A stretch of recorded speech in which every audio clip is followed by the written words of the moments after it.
Ramana Maharshi, Teachings of Self-Realization. Robert Wolfe.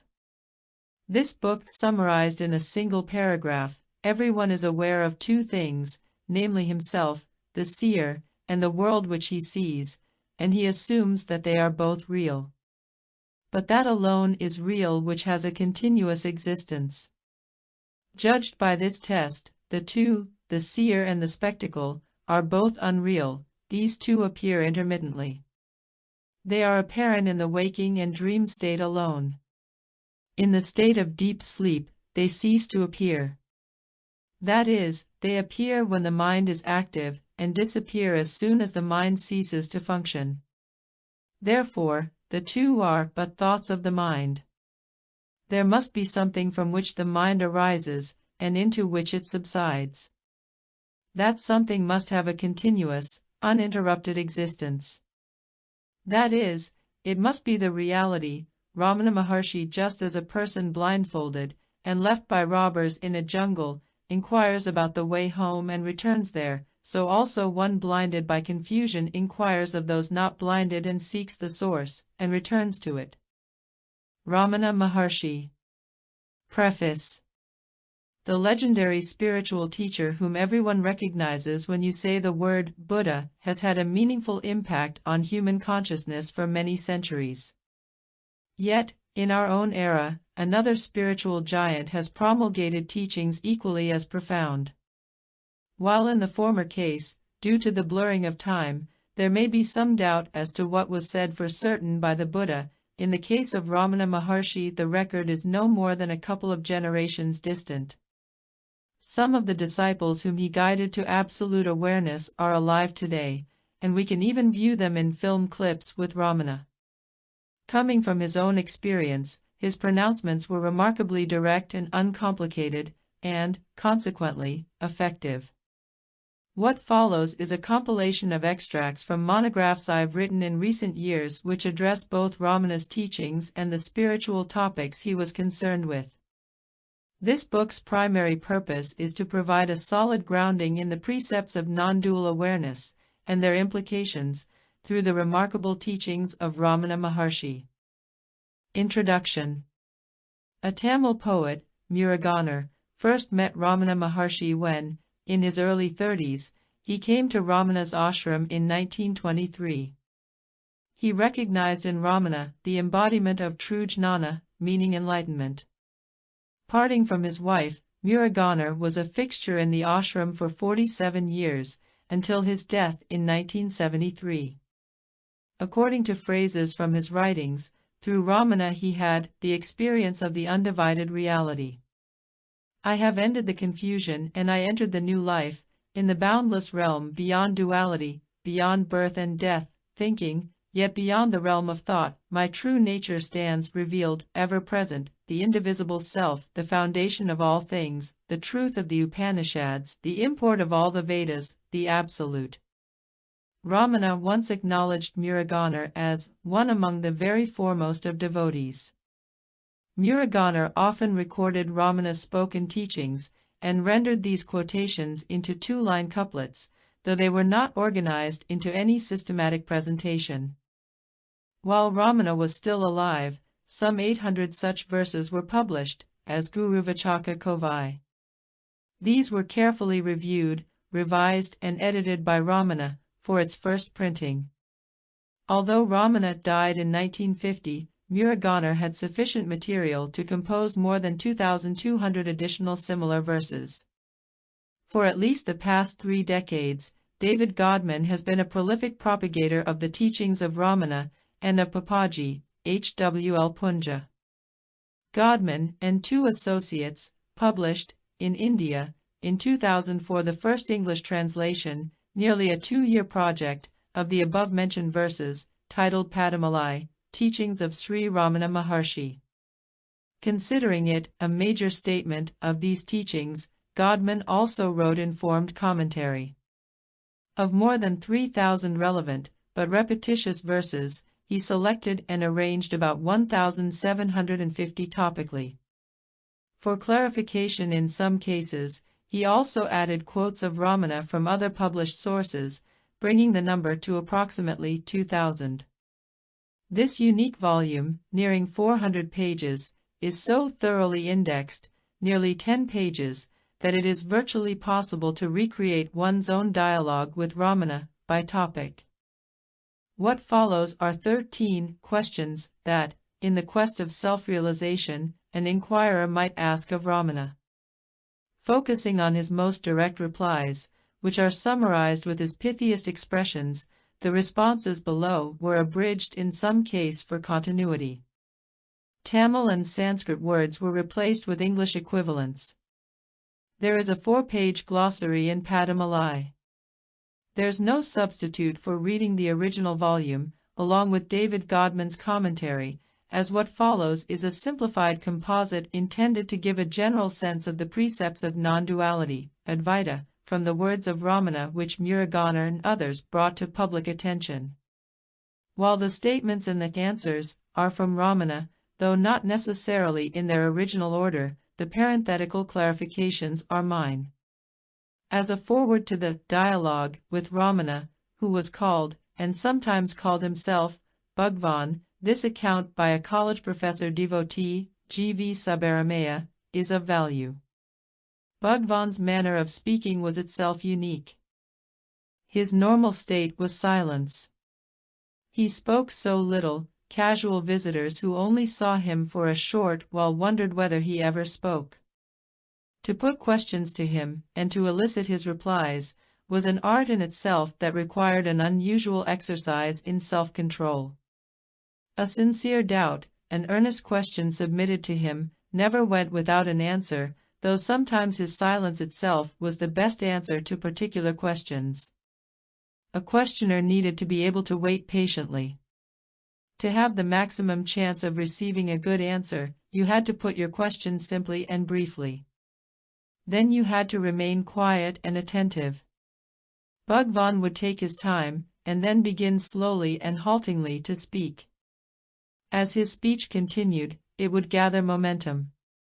It would be like a drizzle, gradually strengthening into a shower. Sometimes it might go on for hours together, holding the audience spellbound. But throughout the talk, you had to keep completely still and not butt in with counter-remarks. Any interruption from you would break the thread of his discourse, and he would at once resume silence. He would never enter into a discussion, nor would he argue with anyone. The fact was, what he spoke was not a view, or an opinion, but the direct emanation of light from within, that manifested as words in order to dispel the darkness of ignorance. The whole purpose of his reply was to make you turn inward, to make you see the light of truth within yourself. A dialogue with Ramana. Question: it is said that there is enlightenment and there is ignorance. You are said to know about enlightenment. How is one to go from ignorance to enlightenment? We have to contend with our age-long conditionings. They will all go. We have simply to throw out all the age-long concepts, which are in us. Knowledge of multiplicity is ignorance. We have regarded as real what is unreal. We have to give up this attitude. That's all that is required for us to attain true knowledge, enlightenment. Differences are a consequence of delusion. All knowledge based on differentiation is only ignorance. Perceiving objects as apart from oneself, the ignorant one is deluded. An ignorant person thinks that an individual, I, exists. To whom does illusion come? To the mind, or ego, who feels it is a separate entity, who thinks, I do this, or this is mine. One suffers because of the idea that the body is I. Misery is all due to this deluding connection. It is one's ignorant outlook that one should give up. It causes you needless grief. Question: by multiplicity, you mean there's me, others, the world, and so on? But there does appear to be these things. The universe's objects and bodies are illusory appearances. Appearance implies disappearance also. Whatever appears must also disappear. In light of the Supreme, all objects disappear. The forms it assumes are only appearances. When it becomes known to be all-pervasive, the separate world is totally absent. Those who are in the knowing state cannot find anything which is different from themselves. But to those who do not reach this state, everything appears to be different from themselves. One should not think of it as this or that. Can there be greater ignorance than to think of the One in manifold ways? The ordinary person sees the objects in the universe, but not the Supreme in these forms. It is the being assuming these forms, and the consciousness seeing them. That is to say, it is the background underlying both the subject and the object. The Supreme alone is the reality, the world and the rest of it are not. The realized person knows that what he sees is not separate from the one Supreme Reality. He is aware of the One Self in all selves, in all things, eternal and immutable or impermanent and mutable. The ego, I, is the basis of all differences. The rising of the ego differentiates self from oneself. Objects are only mental creations, they have no substantive being. The objective world is in the subjective consciousness. The self is the only reality, which permeates and also envelopes the world. Since there is no duality, no divisive thoughts will arise to disturb your peace. This is the realization of the self, enlightenment. You realize your own self first, and then see if the world exists independently of you. Now you feel that you are in the world. Then you feel that the world is in you. The world is your thought. Thoughts are your projections. The I is first created, and then the world. But there is no such creation in the state of realization. When once you realize your own self, and that there is nothing other than this self, you will come to look upon the whole universe as the self. Its essence is the same as ours, being one and without form, of its own. It is immanent in every person and every object, throughout the universe. The totality of all things and beings constitutes self. When one clearly knows the truth of oneself, the idea of knowing objects departs. Question: so, all that I see is the self, and that all includes me? What is it that I suppose is a me, then? Give up the idea that you are the body, of such and such a description, with such and such a name, etc. Only grief is possible when one thinks of oneself as a body. The body is a creation of the ego. On waking from sleep, the ego arises. Then thoughts. The real self is ever existent, the body is only a thought. I am this, the first of all thoughts, and the root of all mischief. In deep sleep, there is no awareness of you as a body, nor of the world. But you exist in sleep, nevertheless. An ignorant person thinks, through the delusion, I am the body, that an individual I exists separate from self. But it is available to us to be free from identifying ourselves with the body, if you realize your true nature. The ignorant thinks only the body is myself, whereas the enlightened knows that all is of the self. The body which dies, were you aware of it in deep sleep? The body was not, when you slept, but you existed even then. So the body which did not exist in sleep exists now in waking. You exist whether the sense of ego, I, is there or not. If you realize you are without form, that you are unlimited, what is there to be seen apart, a separate body? There is no connection, during sleep, with the body, the senses, and the mind. On waking up, you identify yourself with them. All that you have to do, hereafter, is see that you do not identify yourself with them. The universe exists on account of the I thought. If that ends, there is an end of misery also. In the case of the ignorant, the ego identifies itself with some object, simultaneously with its own rise. It cannot remain, without such association with objects, e.g. body. If this tendency to identify itself with objects is destroyed, the ego merges into its source. The false identification of oneself with the body, or I am the body, idea, must go, before desired results can follow.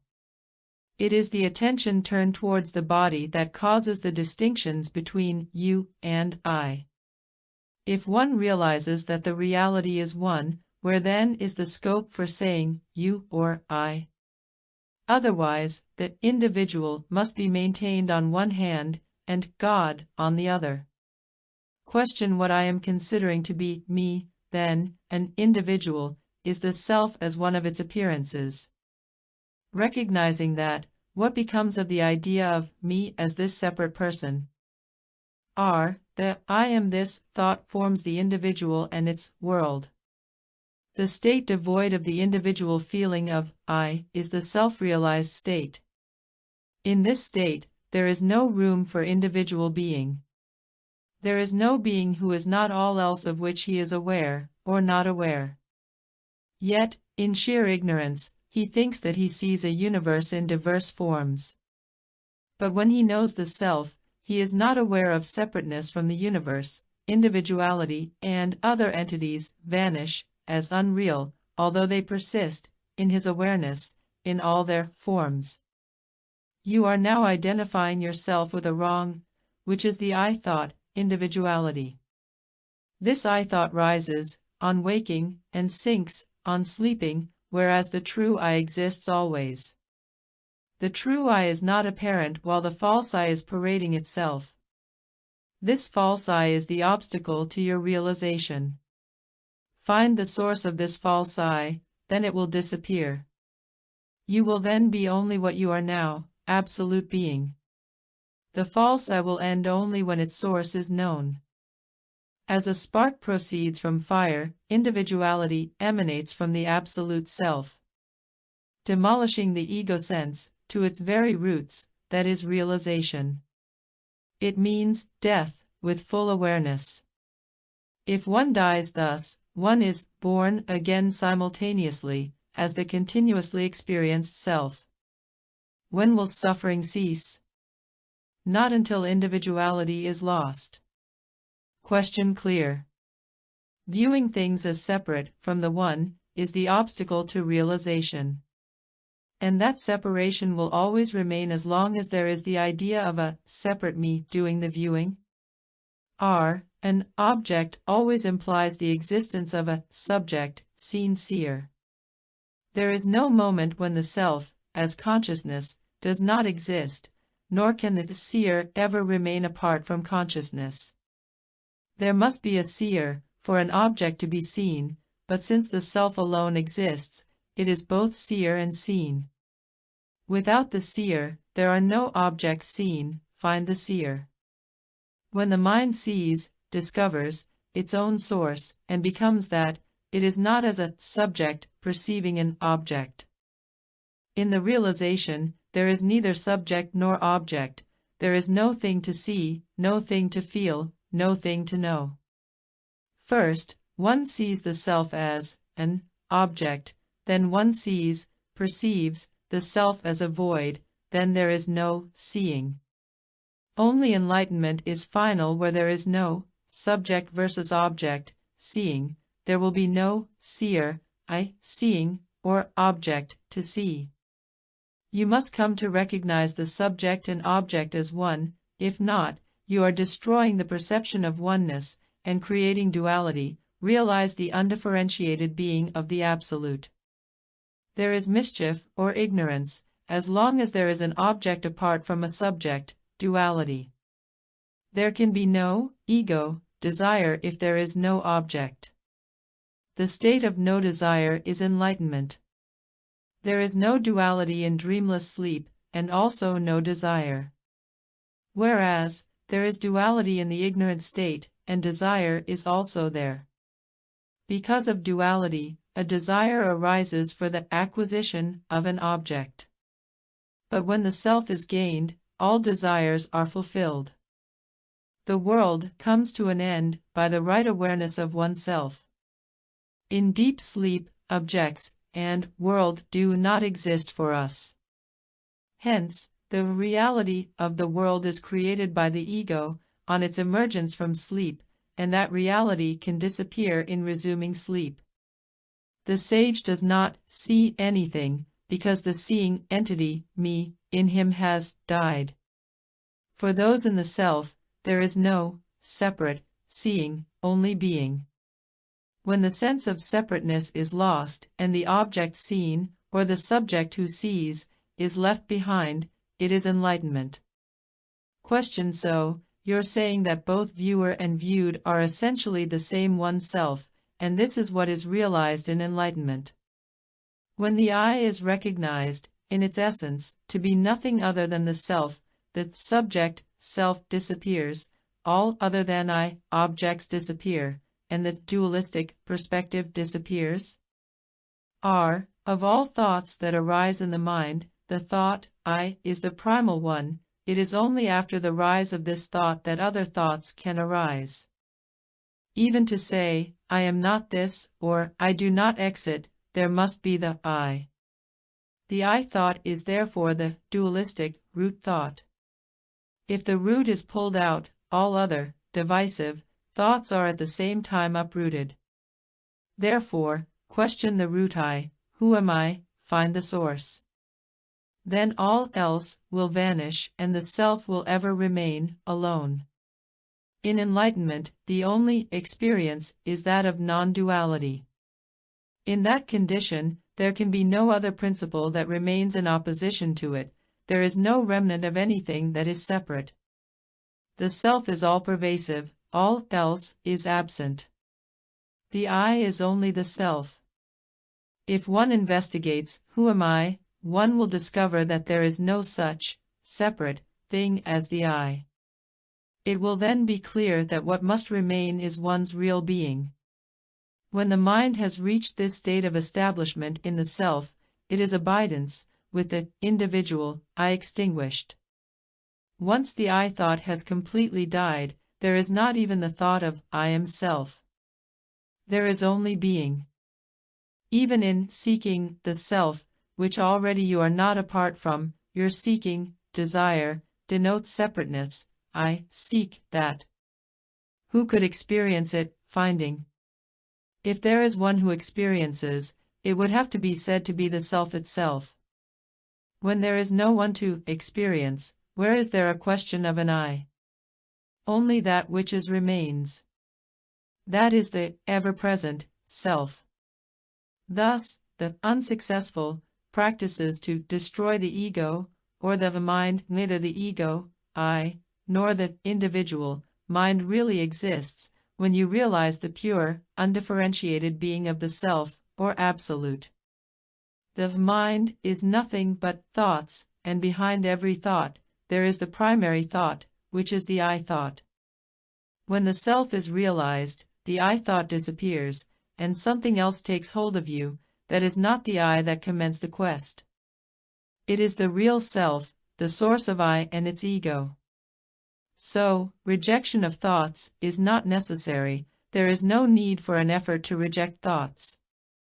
Anyway, all that one has learned will eventually have to be forgotten. The perception of the absolute, the substratum, will not be obtained until the perception of the relative, which is a superimposition on the real self, is viewed as unreal. Only the self is everlastingly real.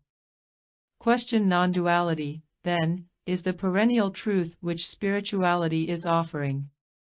All the sacred teachings point to this. Just as all rivers discharge into the sea, they all end in the one ocean. Everyone must come back to the absolute in the end, because that is the truth. But creeds are mental, they exist in the mind, while the truth is beyond mind. Therefore, truth is not confined to creeds. So long as mind survives, religion will also exist. But no religion will persist in the silence that results from looking within. It is the ego that comes up, in the form of saying, my religion should be embraced by all. In truth, we are everywhere, we are all that is, and there is nothing else beyond that. One who is awakened, having known the truth as it really is, and who abides as that, will not deviate from that truth. The sage is himself the self, absolute. There is no one who has not known God. Ignorance consists in not being aware of this truth. Loss of ego means gaining self-realization. Knowing oneself is knowing the self. Peace is stillness of mind. When the mind knows that, in truth, there is not anything to reject or accept, it will abide in supreme peace. Thus, such peace is therefore extolled as immortal life. If a person dies while alive, by extinction of the ego, he will not ever grieve for any body. Question non-duality seems to be a difficult truth for people to grasp. Yet it is so obvious. However much one may explain, the truth will not be clear till one attains self-realization oneself, and wonders how he was blind to the self-evident, and only, existence for so long. But we know the present exists. There is something which is eternal and changeless. And we exist. Let us find out that which always exists. For the ignorant, the standard of reality is the changing, waking state, whereas for the enlightened, the standard of reality is the absolute. This is eternal by its nature, and therefore subsists equally during waking, dreaming, and sleep. To him who is one with that, he is awake to the eternal self. To him, the world is no better than a phenomena presented in a dream. There is only one true state, that called consciousness or awareness or existence. What is real will always exist. The sleep, dream and waking states are mere, changing, phenomena, appearing upon the state of simple awareness. One whole consciousness prevails all alone. This real state, itself, knows nothing of waking, dream or sleep. There is nothing apart, separate, in the self. If one realizes the self, one will not find anything different from the self. There are no others, the self is the one and only reality. And there is only one infinite reality. The truth of one's own real nature is that it is an undivided oneness, that is what you are. The self exists as one, it is only your thoughts that make you feel that it is not. The self, or God, is not somewhere else, but is inside each of us. In loving oneself, one can only love the self. Love itself is the form of God.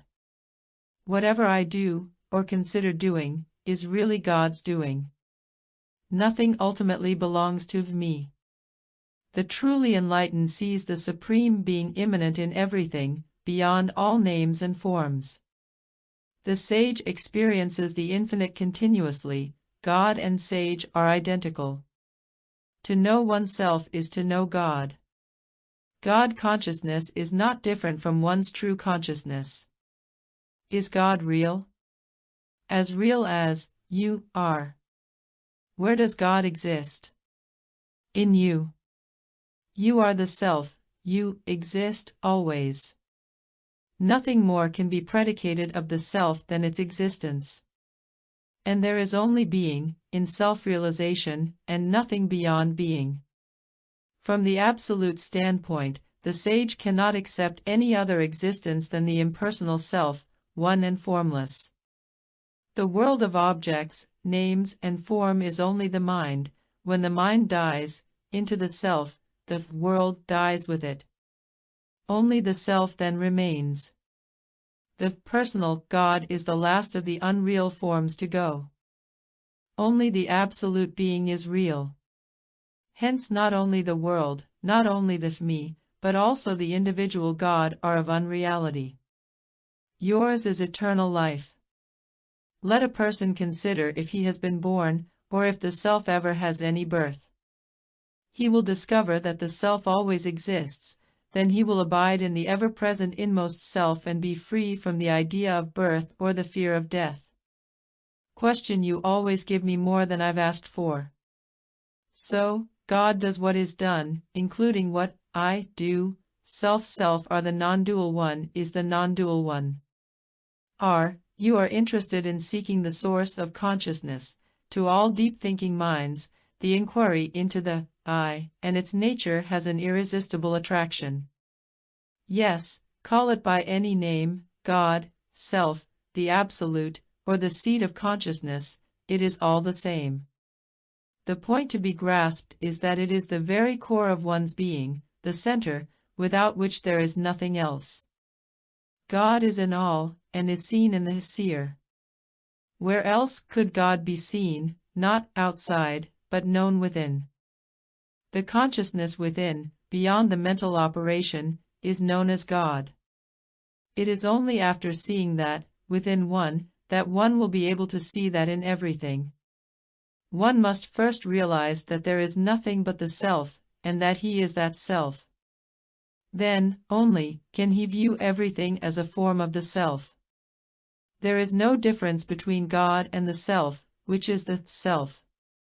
A person who desires something apart identifies with the body. But the sage is free of the thought, I am the body.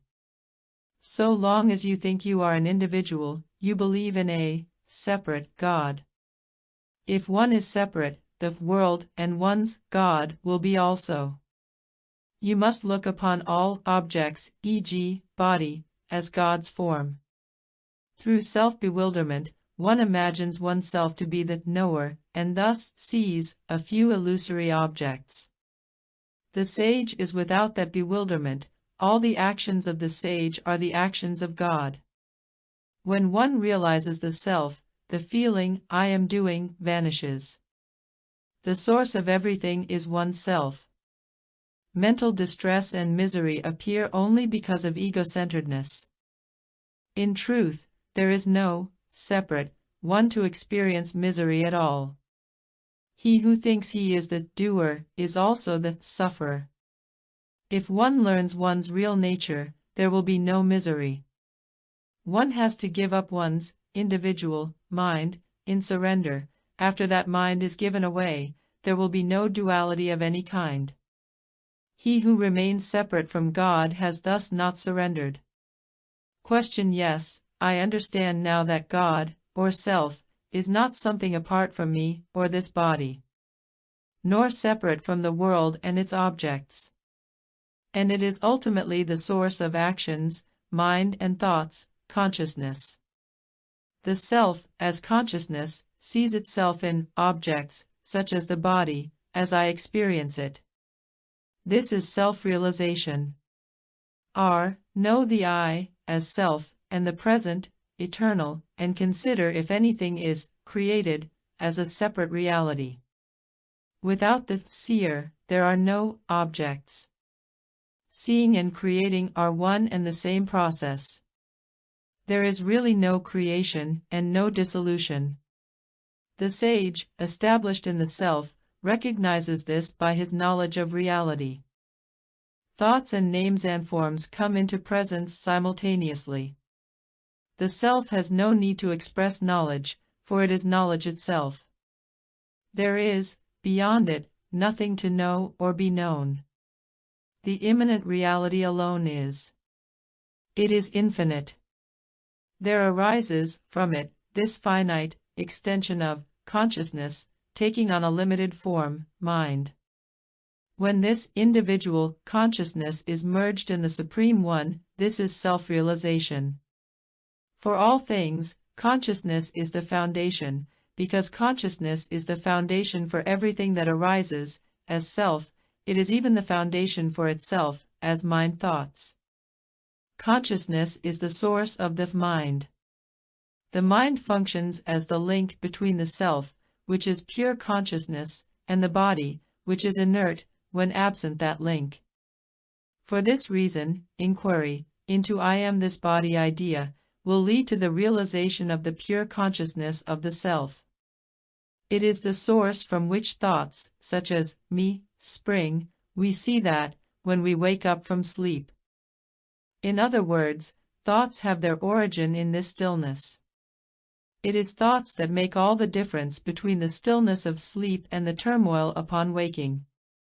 go to the root of the thoughts, and you reach this stillness. But you reach that in awareness, with waking consciousness. The sage is not unconscious, he is fully aware of the self. But the deluded one thinks, I am the one who is waking up. Reality being yourself, there is nothing, apart, to wake up to. In realization, there is nothing, real, but consciousness.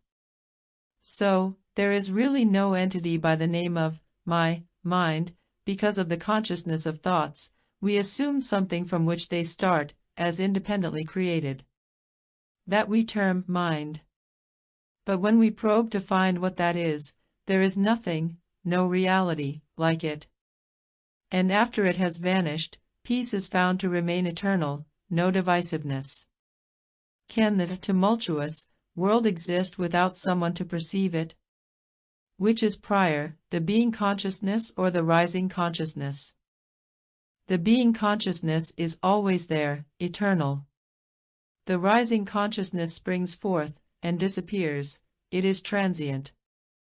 The world is the result of your mind. Know this mind. You will realize that it is not different from the self. Through the state of being consciousness, self-realization, the life of bliss can be attained, at all times, and in all conditions, in this very world, and this very body.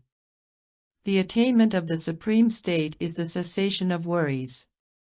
In that state, there are no individuals, only the one being. Hence, there is no ground for even the thought of death. Question: so this life is being lived, rather than, I'm living it. The I is the self is all that is, there's no individual I. All the drama around individual me is a consequence of viewing things as separate from the one all-pervasive reality. What is called bliss is abiding as the self, non-dual awareness. Bliss is not a special condition that is attained. One's desire for that is born of a sense of incompleteness. Ask, who is experiencing this sense of insufficiency? It is the me. Seek its source, and you find bliss. Such things as ecstatic emotions are symptoms of the presence of the mind. Without duality, me bliss, they will not remain. Self-realization is where these cannot find a place. Individuality entirely lost, the presence of special states cannot find a place. Any great experience, irrespective of how much bliss it may bestow, remains for some time, and then leaves. If it is impermanent, it is not the ultimate realization. If it is changing, it is not realization. What happiness can you get from things that are external to yourself? When you get it, how long will it last? To be as the self that you really are, this is the only means to know bliss. Bliss is the self of one's own nature. Reject all things, and what remains is the innate self. This is bliss. The only freedom you have is to turn your attention inward. If you want to go to fundamentals, find out who it is that has this freedom. As long as individuality lasts, there is free will. If there is, direct this free will into the inquiry, to whom does this free will matter? And to whom do such questions arise? Find out, and be at peace. Freedom from desire is the essential prerequisite. Find out the root of desires, the source from whence they proceed. Find the root of desire, and that will remove it. You are always free, and there is no limitation to that freedom. The sage's ego has died, thus he does not pursue activities with the notion that he is the doer. Instead, like an actor playing his part in a drama, free from emotions such as love or hate. Then, there is no agitation of mind, sense of doership, and personality. When all that is stopped, there is quiet, stillness. When the mind becomes still, the power of the self is experienced, as pervading everywhere. When the mind is at peace, one experiences that. For the person who has realized, whatever he does is for others only, and though he does these things, the results do not affect him. The sage helps the world merely by being the self. The best way to serve the world is through this self-realized state. The effect of this experience spreads all over, like a radio transmission, and whoever wants can tune into it. The existence of a self-realized being is the highest good, the greatest help that can be rendered to humanity. Even though the help may be imperceptible, it is still there. A saint helps the whole of humanity, unknown to the latter. All experiences, or the absence of them, contain the nature of the self. Supreme consciousness is that which is. The experience that people get through the senses, the self is that. The seer of the mind, what is called the witness, is that, and that is experienced as the witness. The peaceful, knowing experience that arises from awareness is that. Question: all of the choices and concerns that we encounter are embraced in this realization, it seems. This realization is the basis out of which one is to operate, in all areas of life, isn't that so? This plateau of stillness, or equanimity, is the antidote to suffering. Consider. Your true nature is found in deep, dreamless sleep. Sleep is temporary death. The mind is dormant in sleep, it does not know anything. There are no thoughts in deep sleep. Time, past or future, nothing exists for us during this sleep. There is no awareness of the body, as an object, the body does not exist in sleep. The world itself is not seen in the darkness of deep sleep, nor in the full light of self-realization. As a matter of fact, our true nature knows nothing of separative distinctions as waking, dreaming, or sleeping. These states are only relative. All these are only mental concepts. There was not unhappiness in your deep sleep, whereas you may say it exists now. What has happened, that this difference is experienced? There was no I thought in your sleep, whereas it is conceived now. Do worries trouble you in deep sleep? No. Supreme knowledge is not so that, acquiring it, one may attain happiness. It is one's ignorant outlook that needs to be given up, it is this that causes you needless grief. The cause of your misery is in you, as the ego. All unhappiness, all your trouble, is due to the egoic I. You need not superimpose suffering on yourself. You will find the bliss of the self if you seek it earnestly. Uproot fear and anxiety, these are impermanent. Where there is duality, fear arises. Merge your mind in the self, and fear and anxiety will go away. In your present state, if you remove one kind of fear, e.g., of others, another will rise up, there will be no end. The I is the root.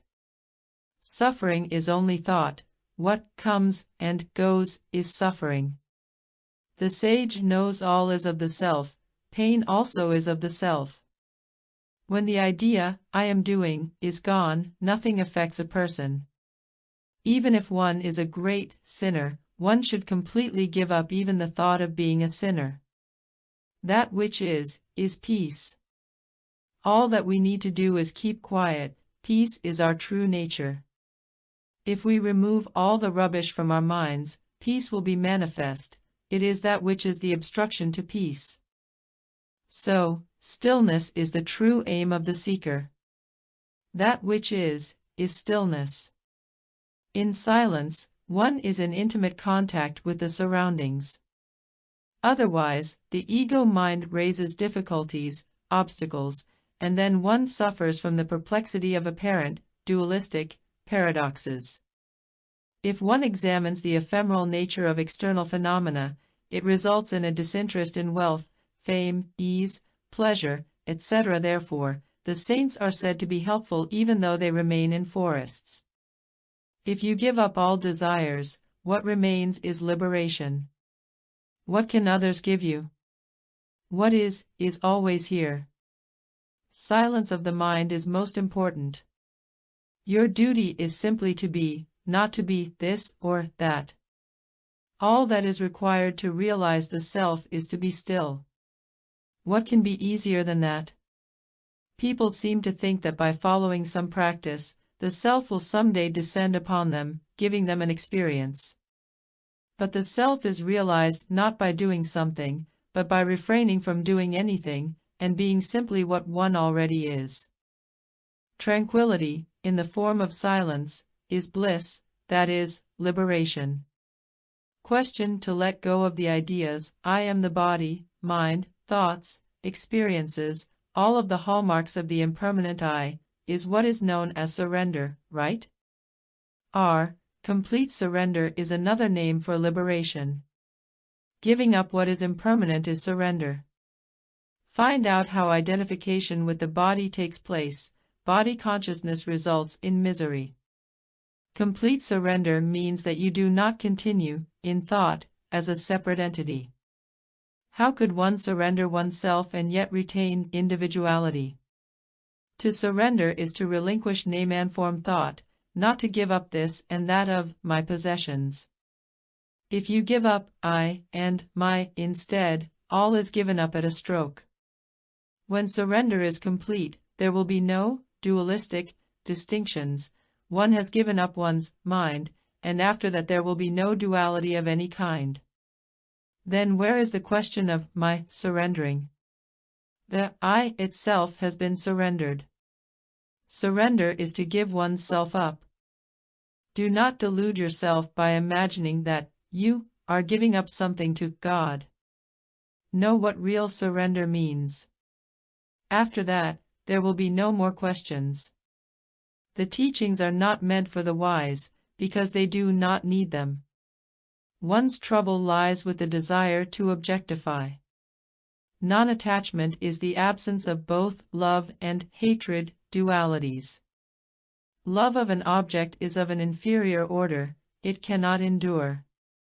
The self cannot be the object of love, it is itself not different from love. Realize that you are the self. From dreaming to waking. It is recorded that someone came to Ramana Maharshi and said, I understand that you can give enlightenment. Ramana replied, yes. I can give it. Can you take it? What is to be known, in the instance of self-realization, is an amazing paradox. It would not be too fanciful to say that spiritual awakening can make our worldly life seem to be an optical illusion. And this is because what we're searching for, in terms of ultimate reality, has always been everything that we see. And that includes ourself. As Ramana said, can you take it? When the non-dual teachings clarify that you, as you suppose yourself to be, and the phenomenal world, that you take to be real, are illusional appearances, will you merely find that an interesting idea? Or, are you open to this realization radically altering your values, and the way this temporal life is lived? All things change. Another word for change is evolve. The spiritual teachings, I submit, have followed a development over the centuries and continue to do so. Naturally, from the beginning it was difficult to find words for this. A reading of the Vedic literature, Upanishads and Gitas, demonstrates the rambling attempts. And in ancient times, for whatever murky reasons, there was a tendency to make these teachings available only in secret. There has also been a long period of time when a seeker was required to undergo a lengthy period of testing of his sincerity before even a dialogue with a master began. As the teachings of non-duality, which seem to have their deepest roots in the East, migrated into Western cultures, there has also been a period of attention to translation of words and pointers into a culturally different idiom. In the process of expression over centuries, and across borders, the message has been continually refined and clarified. What has been taught even in decades past may not necessarily be the most efficacious teaching for the generally well-informed seeker of today. The format in which these teachings are presented needs to change, and will change, as there is increasing receptivity by the populace. An increasing number of the self-realized today have not slogged through the Vedic scriptures, undergone initiation into secret esoteric schools, performed years of manual labor for a master to prove their commitment, sat months of silent meditation in a cold, damp cave, or solved even a single koan. Many have simply heard the non-dual teachings expounded by a seasoned exponent who is both direct and knows firsthand the truth of which he or she speaks. There will likely always be some seekers who will want to continue to follow older patterns of behavior in their process. But it continues to be demonstrated that this is not necessary. Fortunately, Buddha is not the only revered teacher who is regarded as having been enlightened. In our own time, there have been those whose life story is similarly remarkable, and whose biography and teachings are verified. Ramana Maharshi, as a case in point, who died as recently as 1950, went from having next to nothing to having nothing. He left his modest family home at around age 16 and chose to be homeless. He was often without even shelter in the earlier years, before taking up lodging in a cave. When afoot, he begged for his food, and throughout his life he wore only the barest covering. He evidently never had a romantic relationship, nor did he ever travel more than a few miles from his abode near the foot of a mountain. Though an ashram was eventually formed around him, he never handled money. The divan on which he slept and sat, while discoursing his enlightenment teachings, was in a room open to anyone, at all hours of the day. 2 possessions are said to have been his, a walking stick and a water pot. He, like Siddhartha, had surrendered every comfort, security, and pleasure that most people desire. And he, too, achieved his aim of discovering the source of unending peace and contentment. And he taught to others the means by which to do so, until he died 55 years after he left home. Buddha taught for 45 years. His teachings of non-duality are not dissimilar to those ascribed to the Buddha, but in his case we can verify the details of the accounts. So, in terms of the sagacious teachings on the ultimate reality, we are fortunate to not have to rely on the hearsay of millennia past. The truths that Buddha originally promulgated have largely been corrupted by being converted into a platform for orthodoxy and doctrine, organized religion. Even more so have suffered the truths that Jesus elucidated. Within a few generations, the truths that Ramana, and some of his and our contemporaries, spoke will possibly suffer the same outcome. But, considering that there are some alive today who heard Ramana speak, his teachings concerning the ultimate are still vividly fresh. It therefore seems wisest to concentrate one's study on this source, with reliance on what are allegedly Buddha's words and Jesus' words in supporting, though often unsupportable, roles. The teachings of non-duality, Advaita, not two, written in the Vedas, are evidently the world's oldest spiritual pronouncements. They were given freshened interest several centuries ago by the historic Indian sage Shankara. Within our era, these teachings gained worldwide attention in the presence of Ramana, who experienced spontaneous self-realization while still in his teens, not having read the Vedas or Shankara. When I left home in my 17th year, already self-realized, it was only years later that I came across the term Brahman, when I happened to look into some books on Vedanta which had been brought to me. I was amused, and said to myself, is this condition known as Brahman? Ramana, at 17, immersed himself in several years of the deepest meditation imaginable, deathlike, as he sat silent and desireless in a mountain cave. For the balance of his life, while engaged in the role of a reluctant guru, he owned no personal property, had no romantic life and never traveled. Basically, he had nothing to gain from anything he said. Yet, because he personally experienced the sweeping range of human religious discovery, his teachings make it unnecessary for spiritual seekers to reinvent the wheel. Like Buddha and Jesus before him, he speaks from the authority of first-hand realization. Unlike Buddha and Jesus, his teachings come to us unfiltered by historic doctrinal censors. And thankfully, for the present-day seeker, his advice is brief and direct. Ramana is deservedly the fountainhead of non-dual teachings in our time. By their fruits shall ye know them. By the lives they lived, we know the saints of enlightenment. Standing out among these, in full stature, is Ramana Maharshi. Because he lived in recent times, we have the spiritual teachings in an accurately recorded form, as compared, for example, to those of Buddha. Also, living in India, Ramana's Tamil words have been translated directly into English, as compared, for example, with those of Jesus, from Aramaic to Greek to Latin to English. However, as with spiritual texts in general, discernment is required if there is to be comprehension. Such texts are unavoidably paradoxical. What is said, at one time, from the relative standpoint, may be reiterated later from the standpoint of absolute awareness. The irony is that this difference is best understood by the one who need not read any texts, the realized. Nevertheless, the subtle message can be comprehended by those who have the ears to hear.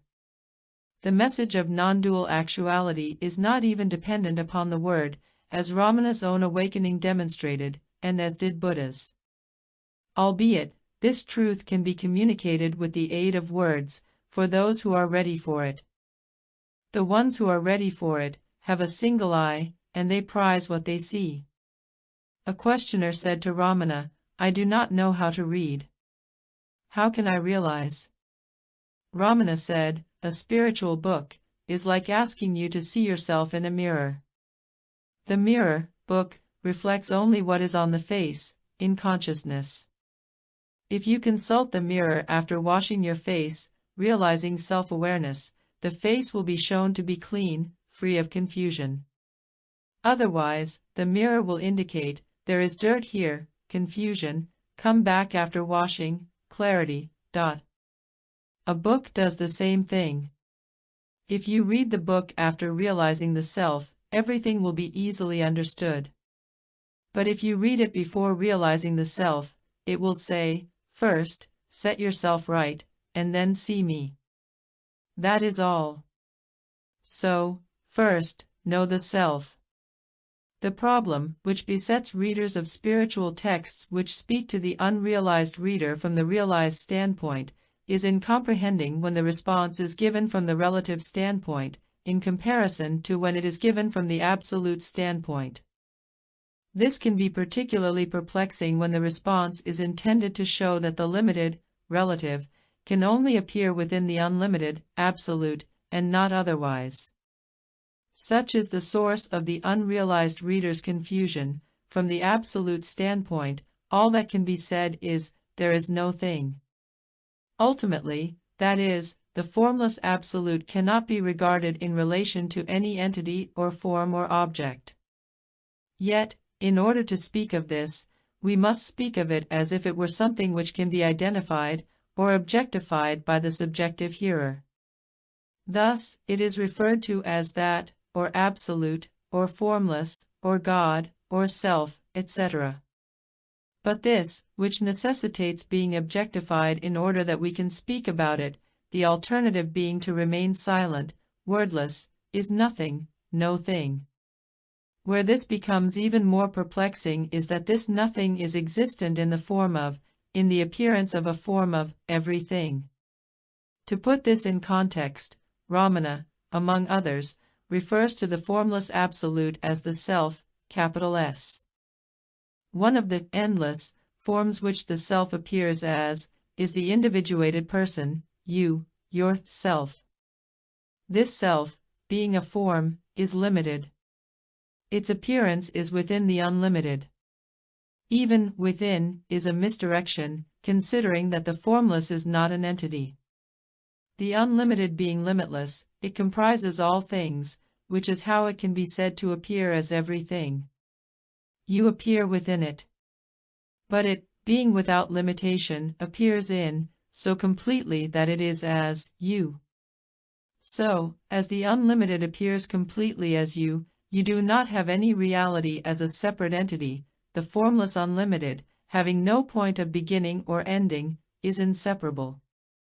Therefore, it is said that you do not exist. It can be seen, by this, that it is critical to contemplate the teachings with a mind which can be fluidly open to the import of each pronouncement from both, or either, of the relative viewpoints. You, subject, are that object, and the absolute perspective. There is no you, and there is no that, only the unobjectifiable formless actuality. Where the difficulty arises is that for the realized, absolute awareness, to communicate these truths to the unrealized, with the limitation of only relative consciousness, the sage must, generally, speak in relative terms. But in order to show that what is being referred to is without limitations, the sage must also communicate the absolute nature. Where this is done effectively in a book, the bridge is there. But a bridge is inert, the explorer is responsible for the crossing.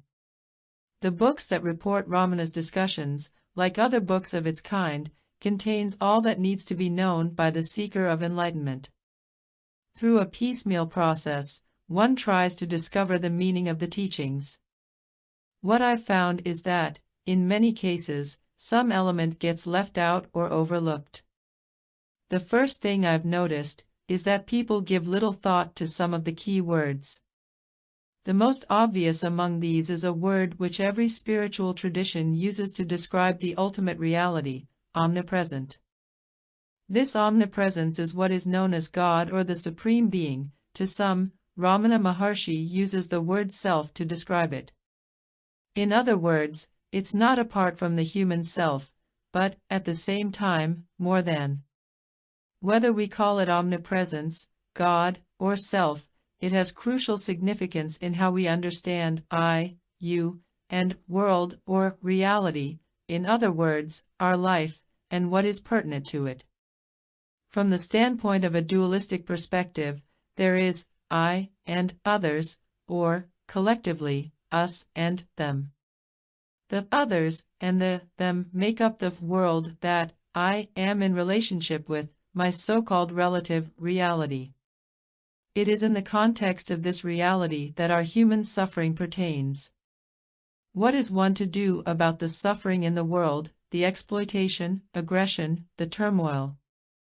The enlightened spiritual masters have said for millennia that the turmoil all begins with an I, that to be self-centered, self-interested, is basically a state of confusion or ignorance.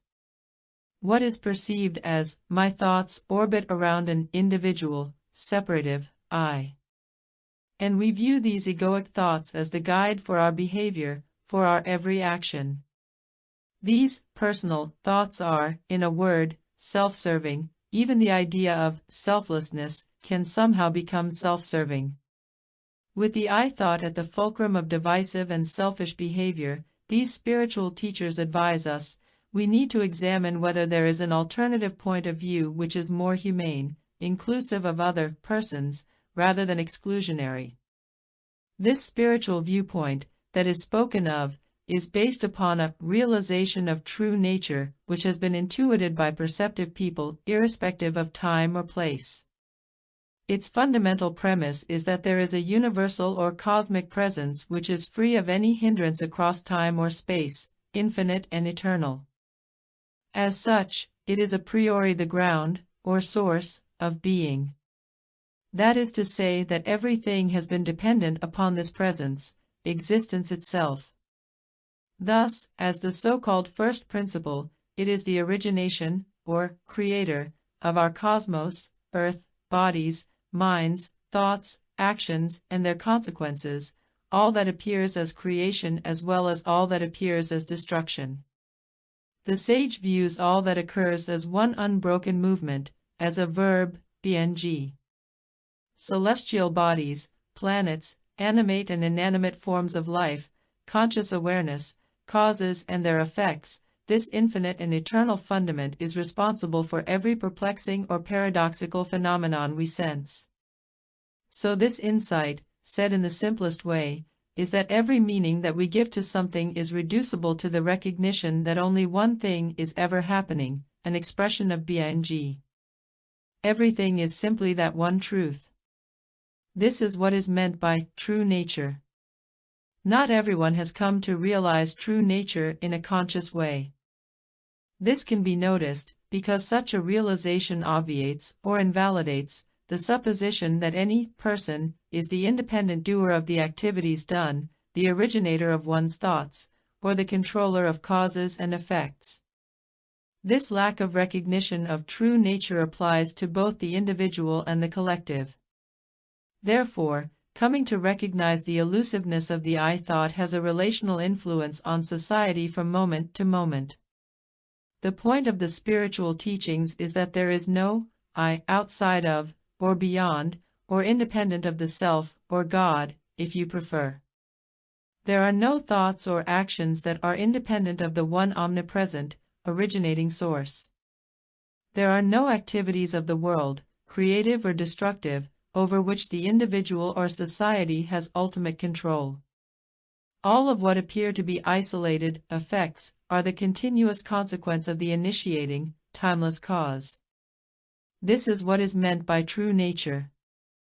So, an understanding of true nature will make it possible to understand what enlightened masters are saying when they speak of non-duality, and its perspective on you and your world view.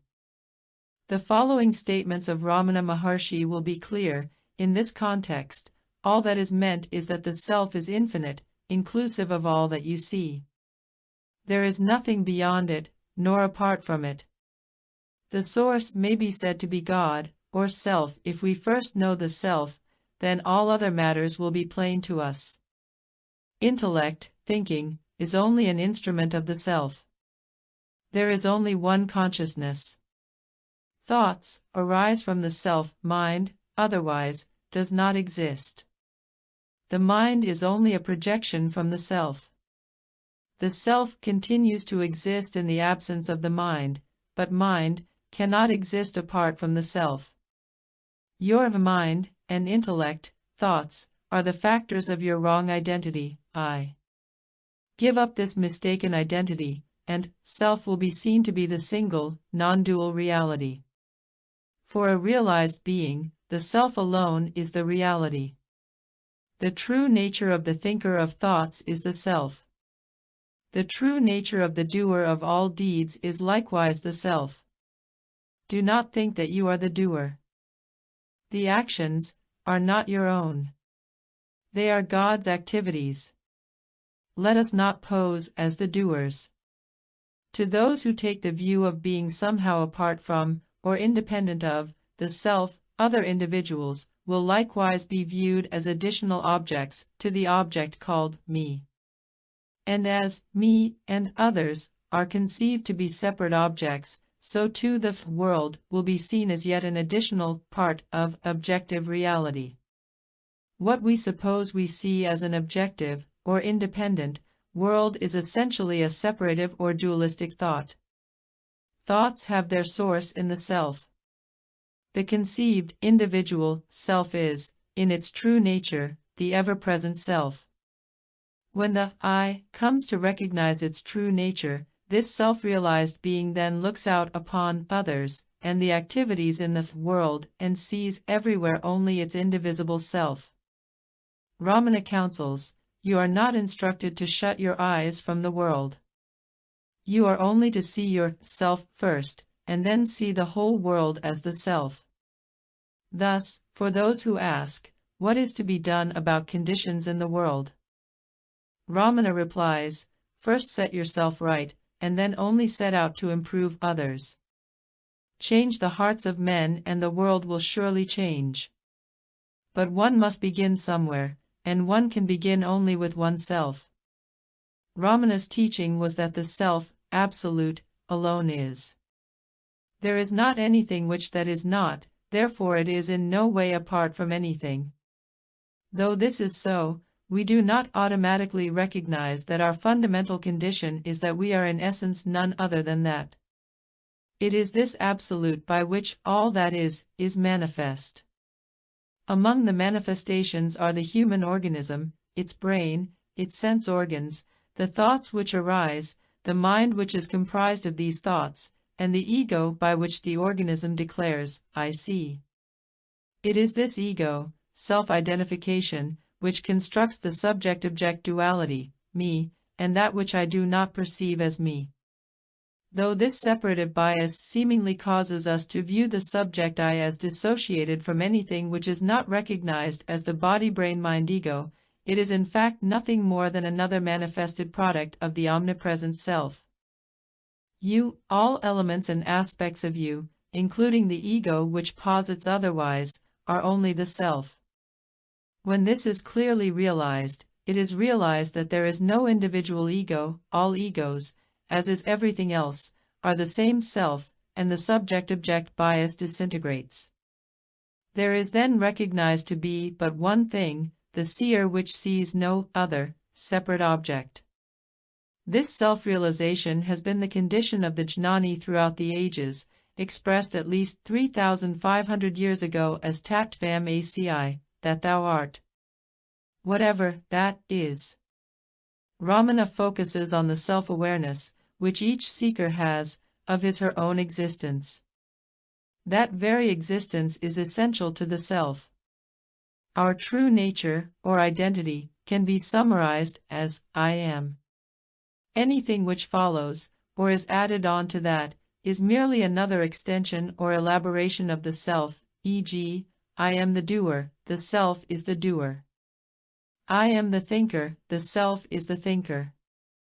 Ramana utilized particular ways in which to attempt to bring the seeker to recognize his/her underlying essence.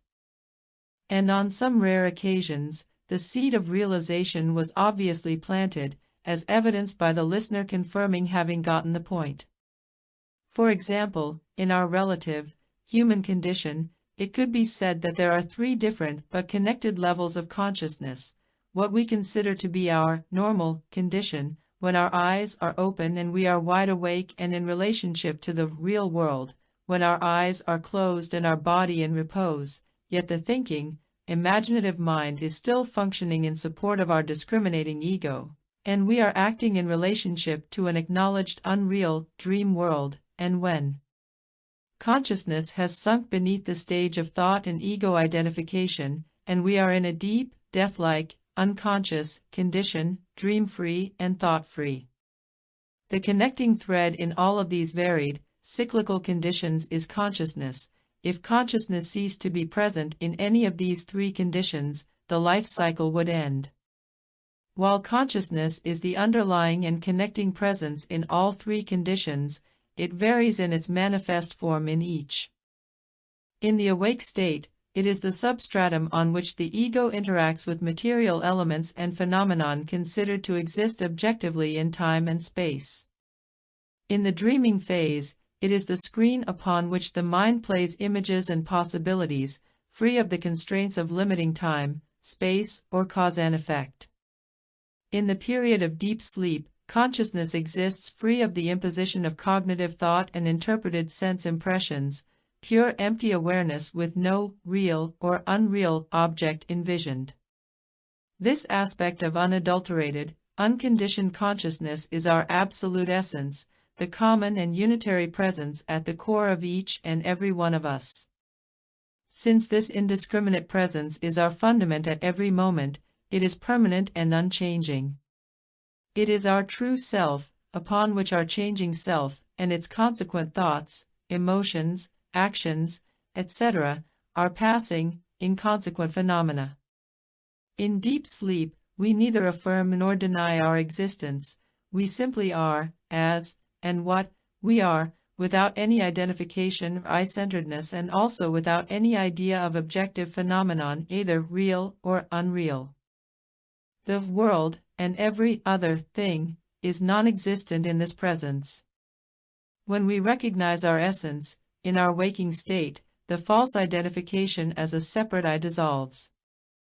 This is self-realization, plain and simple. You needn't be confused by some of the terminology in the writings concerning Advaita. All of the many names for God are, despite their origin in different cultures, pointing ultimately to the same one, the same absolute, the infinite and eternal omnipresence that is considered to be the ground of all being. Ramana, for example, uses the word self, with a capital S, to denote the absolute. The reason for this is because he is trying to emphasize that this self, with the small s, is, in essence, the very same self. Some writers, in Vedanta, use the word Brahman rather than self, but again both words equate with the absolute. Then again, the word consciousness, as in cosmic consciousness, is also sometimes used, usually capitalized, to make clear that the allusion is not to the limited sense of consciousness, as awareness, that the self supposes that it possesses individually. And then there's what Ramana calls the false I, the sense that the subjective person embodies some sort of separate entity, which predicates the I versus you dichotomy. Thus, when he speaks of the true I, of course, he means your essential nature as an aspect of the absolute, in which the I-you perspective disappears. Adding to the confusion, Ramana sometimes also uses the word heart, not meaning the organ you call the heart, but rather that the center or essence of your being, in the dictionary distinction, the central, vital or main part, core. He sometimes calls this the cave of the heart.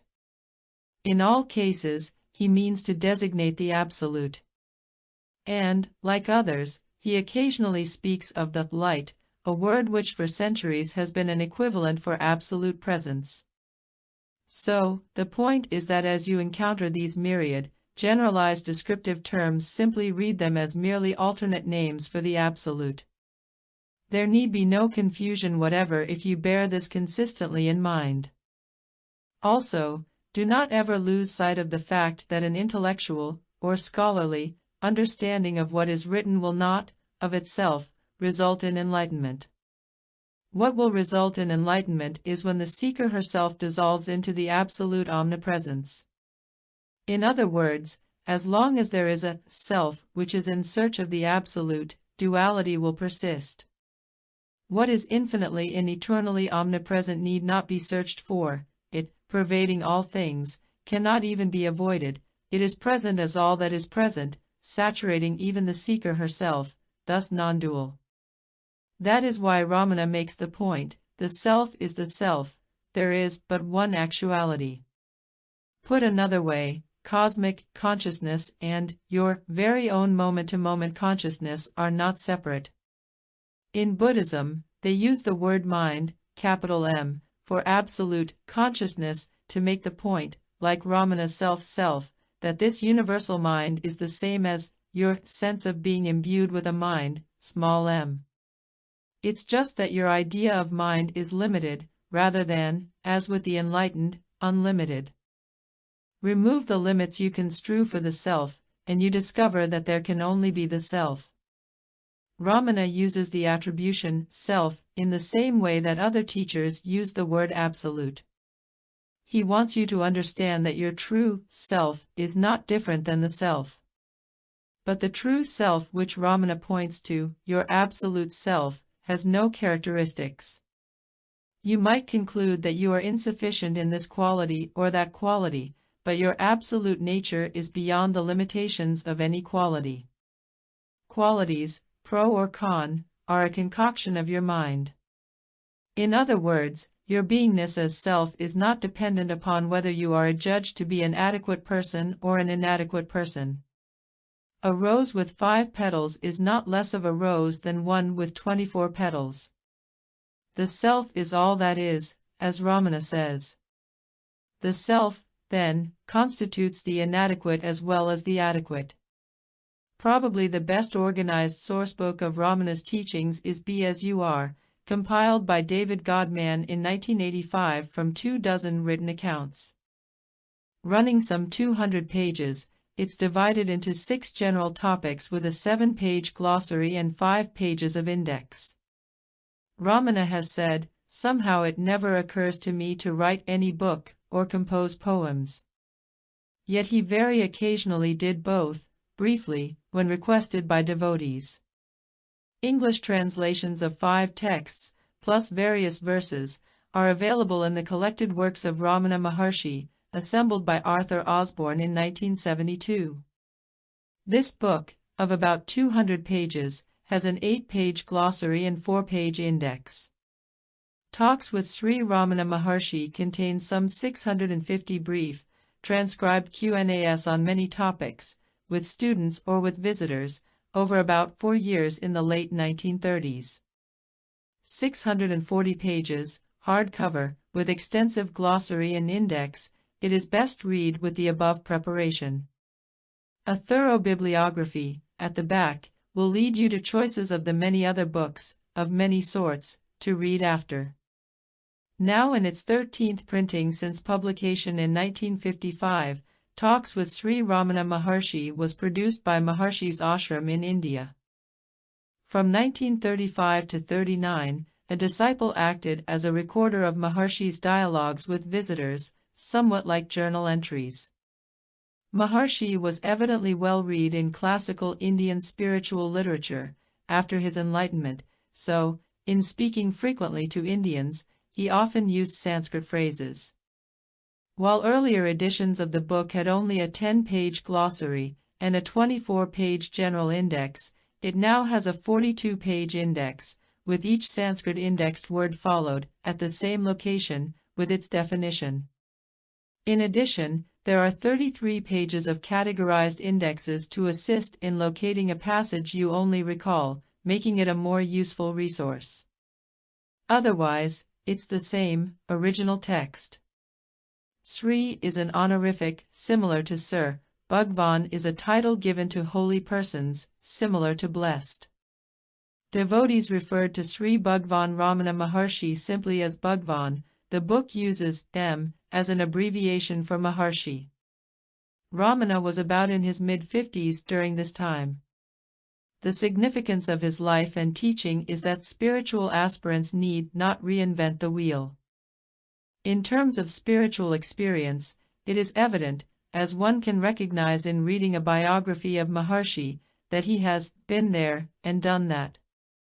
Among the visitors, just during these 4 years, were Somerset Maugham, Yogananda, Tibetan scholar Evans Wentz, writer Paul Brunton, Maurice Friedman, compiler of Nisargadatta's I Am That, Swamis, Muslims, the Maharajas of Mysore and of Travancore, Indian congressmen, Brahmin pundits, and philosophy professors. Among the many that sat in his presence each day were those caught up in the traditional concepts of established religions, Hindu, Christian, Muslim, Buddhist, Theosophy, etc., such as reincarnation. Then there were the scholars who treat enlightenment as an academic subject and want to clarify scriptural terms. There are, of course, those who come in quest of occult and mystical powers. And there are inevitably those who appear with a problem, men and women alike. There are many who want instant dispensation, grace, Shaktipat, by the Guru tapping their forehead or whispering a mantra in their ear, as if being enlightened by an ATM machine. Practically every entreaty could be summarized: tell me, what is realization? And how may I attain it? Since the listener usually resists thinking outside the box, his teaching is plain, simple and direct.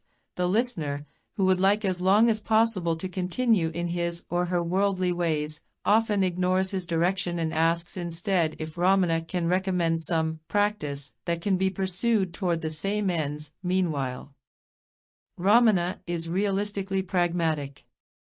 He judges the state of spiritual maturity of his listener, often by the question, and responds accordingly. Answers are always keyed to the level of the listener's comprehension.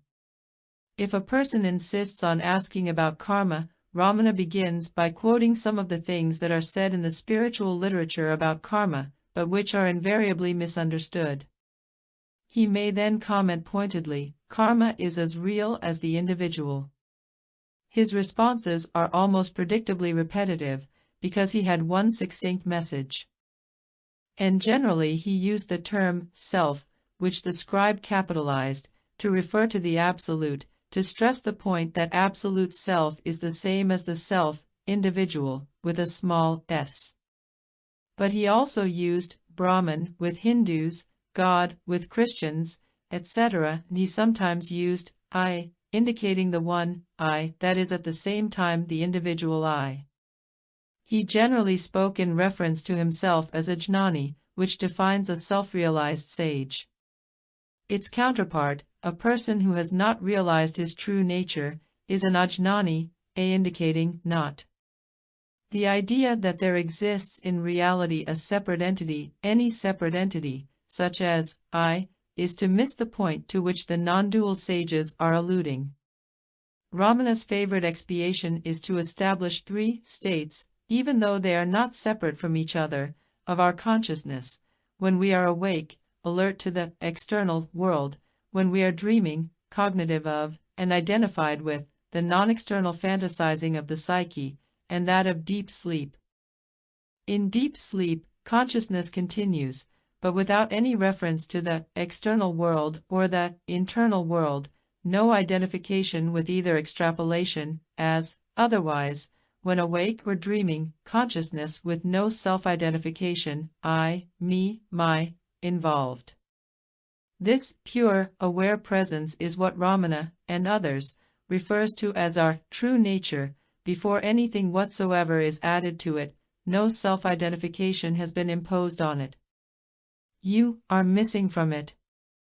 In this condition, there are no separate entities, because in this condition the separative thought process is non-existent.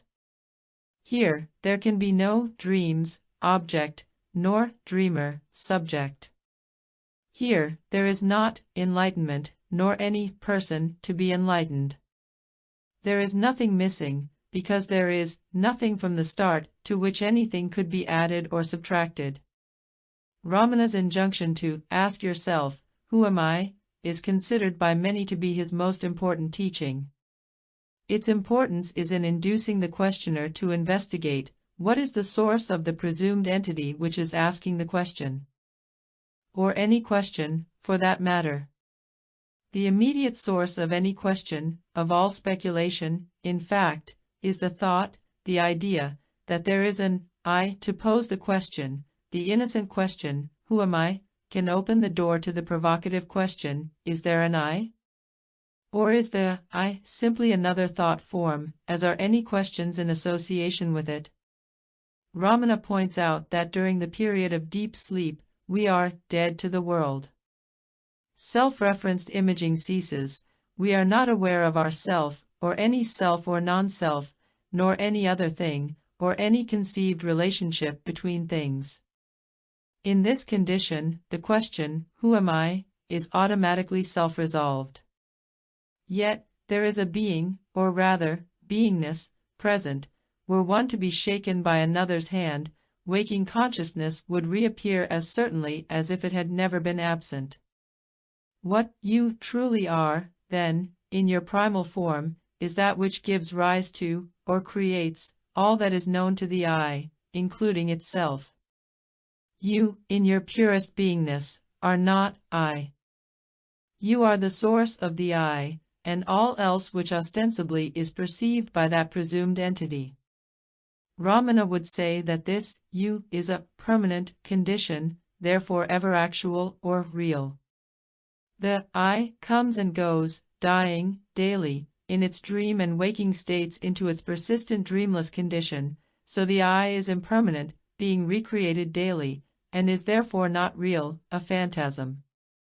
What makes this, deeper, understanding of Ramana's teaching so important is that it is an unerring graveyard for the stubborn I thought. Whenever a perplexity arises to the cognitive self, Ramana would advise reflecting, did this dilemma arise during deep sleep? No. Therefore, it is a non-real, a phantasmic, dilemma. Did the question, who am I, arise in deep sleep? No. Therefore, if you understand who you are in deep sleep, you need not concern yourself about it, or any other thought-generated concern, for that matter. So, even more fruitful than asking yourself, who am I, is the one-pointed reflection, did this thought occur in deep sleep? This reflection will silence the I-generated conflicts. You and me are impermanent forms, all such forms come and go. There is a presence in which all forms arise, and into which they will disappear. This presence does not come and go. Ramana has put it this way: that which does not come and go, which is eternal or everlasting, is the only thing which is real, all else is unreal, merely a passing appearance. All forms, e.g., you and me, owe their original identity to this ground of being. So, from the standpoint of ultimate reality, who are you? Who am I? What difference is there, in that context? That is what is meant by, there is nobody, no thing or entity. Therefore, one comes to realize that there is no me. And, given that realization, there are no others. This is not to say that the appearance of a me and others even needs to be absent. The realization involves recognizing who or what these are appearances or manifestations of that beingness, thou art, thou applying to you, me, and all others. One of the things which makes spiritual traditions mystical is their concurrence on the paradoxical aspect of revelation. We believe the world and its objects to be real. How is it said that they are unreal? Put another way, most people have no doubt that the material manifestations are real, but have great doubt as to whether the presence of the Absolute is real. That which is real, in the context of the sages, is always real, unchanged throughout eternity. All that is created and destroyed, even primordial solar systems, are not real. All that is impermanent comes and goes, in the context of a backdrop that is without beginning or ending. An analogy that has been given is that of the progression of movie footage on a screen, which supports the activity without movement on its own part. In the case of universal manifestation, the background is without form, whereas all things which appear as contrast on the background have form, and each thing is limited to its form. Since the unlimited formless is what is fundamentally real, it has to be the ground which gives rise, and potentia, to all that is materially manifest. In other words, the forms are dependent upon the formless for their arising, the impermanent exists on a lattice of the permanent. But, just as the unreal cannot exist without the real has no appearance of existence without the unreal. The formless has no existence objectively, without taking form. The impermanent things are the forms through which the formless experiences its reality. They are the immanent presence of the transcendent presence, God's image. You, as an individual, are one of the unreal forms superimposed on the backdrop of the real. As a manifestation of the formless, you are not separate from the formless. The real and the unreal, being inseparable, are in actuality simply one whole, complete actuality, so you are not entirely unreal. The unreal cannot appear to our consciousness without the existence of the real. The formless real is not merely a presence around the unreal, it is a real presence in and through all that is.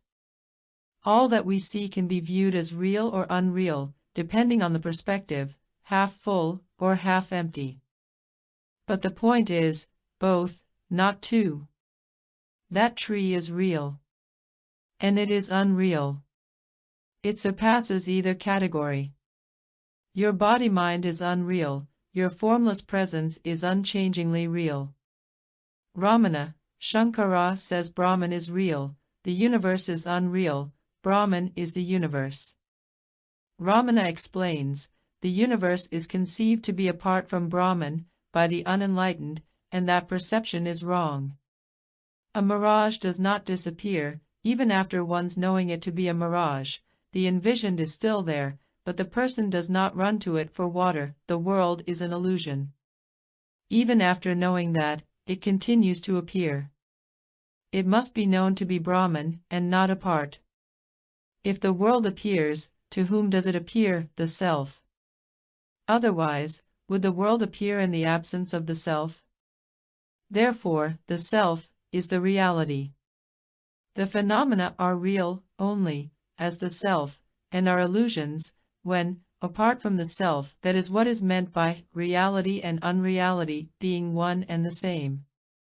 A phenomenon cannot be a reality simply because it serves a practical purpose. Take a dream, for example. They serve a purpose. Dream water quenches dream thirst. The dream creation, however, is contradicted in the waking state.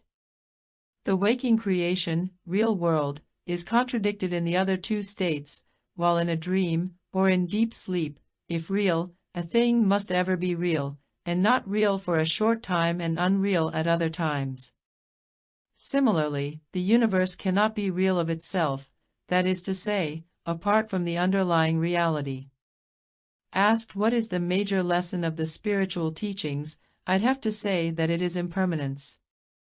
As Ramana Maharshi points out, all forms, whether material or immaterial, arise then dissipate, they are impermanent. The actuality in which they originate and subside is infinite and eternal, and is itself without form. Thus, this ground of being is the only element which is not impermanent. Ultimately, as Ramana says, this beingness is the only lasting reality. In Buddhism, it is emphasized that all things change. That formless reality, which is not one of the nameable things, and which is not limited by time or space, is the unchanging. The spiritual teachings urge us to focus attention on what is permanent and ever-present, which Ramana would call real, rather than on the ephemeral, the fleeting forms, which Ramana calls unreal. The ultimate reality is said to be the source of all that is, and, as such, is what all the relative things hold in common. What the enlightened masters perceive is sameness, the essence which links the 10,000 things in unity, oneness. The sage perceives this indivisible essence as one's true nature. It was your face before you were born, your form appeared in this empty presence, and will disappear into it, the ground of being remaining entirely unaffected. From the standpoint of the ultimate, each individual life is meaningless. The recognition of impermanence places petty, self-generated concerns in their proper perspective. It leaves attention undistracted, to contemplate each unsecured moment in awareness that it may be the viewer's last. Pick up a newspaper any day, and you'll read about someone who walked out their front door that morning and never returned. Non-existence for an organism may be only one breath away. You might rinse your wine glass this evening and never fill it again. Paul Krasner once told me, the central fact of my life is my death. To live one's life not taking any of its conditions complacently for granted is to appreciate the presence which is manifest. It is, as Krishnamurti titled one of his books, a wholly different way of living. It is to have incorporated the teachings regarding impermanence. If, despite appearances, there is no self in reality, what is inhabiting this body? What is it that concerns itself with such distinctions as real, opposed to unreal? What becomes of that discerning intellect and the unanimated body is finally just so many pounds of inert flesh? As Ramana would say, the body is as real as you are. At some point, the you will disappear, and the reality of the body, in fact, all bodies, will disappear along with it. What remains, then, must be really real. What, in that case, will concern itself with whatever has appeared in our analytic consciousness. Ramana's means of pointing to the essential truth was to reiterate that, in actuality, not anything is permanently or finally existent but the self. All things come and go in the self, therefore all but the self is not genuine or truly existent. When this truth is clearly perceived, the I thought, the idea of self-existence, for anything other than the essence, falls away, no longer a personal psyche identifying with a particular organism. Where there is no longer an individual self in awareness, there is no longer the idea or concept of a self's body, mind, or thoughts.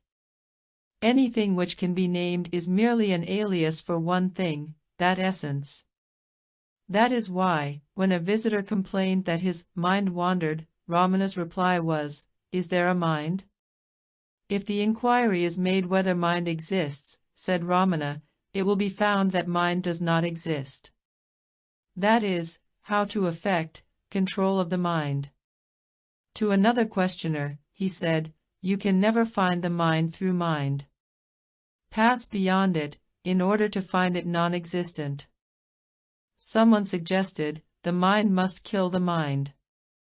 Ramana, yes, if there be the mind. A search for it discloses its non-existence. How can anything that does not exist be killed? If there is no existent mind, then there are no thoughts either, existent in actuality. Question: then thoughts are not real? They are not, the only reality is the self. Only essence exists. Ramana liked to point out that it is as essence that we exist when the body is unconscious. What is your experience in deep sleep? There were no thoughts, no mind, and yet you remain then. Ramana would proceed to point out that all that we conceive, all the named things and phenomena, are merely manifestations of essence or self. Mind is one form of manifestation of life. The vital force manifests as life activity and also as the conscious phenomena known as the mind. If the inquiry into the ultimate cause of manifestation of mind itself is pushed, mind will be found to be only the manifestation of the real, which is otherwise called Atman or Brahman. At another time, mind is only the dynamic power of the self. In Buddhism, what Ramana refers to as self, with a capital S, is referred to as mind, with a capital M. If one realizes that thoughts arise from the self, and abides in their source, the mind will disappear. In their absence, there is neither the world or God the Creator, as conceived. Thoughts are a manifestation of that essence which cannot be conceived. Now, what about thoughts? Wherefrom do they arise? Their source, ever present and not subject to variations, must be admitted to be. It must be the eternal state, as said. Clarifying further, there is no entity by name of mind. Because of the emergence of thoughts, we surmise something from which they start, that we term mind. When we probe to see what it is, there is nothing like it. After it has vanished, peace will be found to remain eternal. The idea that there is such an isolated entity as mind, or thought, is a self-generated idea, an idea that follows on the heels of the I-thought, independent existence. Thoughts cannot exist but for the ego. Question: how may one destroy the mind? Is there a mind, in the first place? What you call mind is an illusion. It starts from the I-thought. Further, after the emergence of the mind, the universe appears and the body is seen to be contained in it. Whereas, all these are contained in the self, and they cannot exist apart from the self. Its mind destruction is the non-recognition of it as being apart from the self. Even now the mind is not. Recognize it. It is not real, but a phantom proceeding from the self. That recognition is how the mind is destroyed.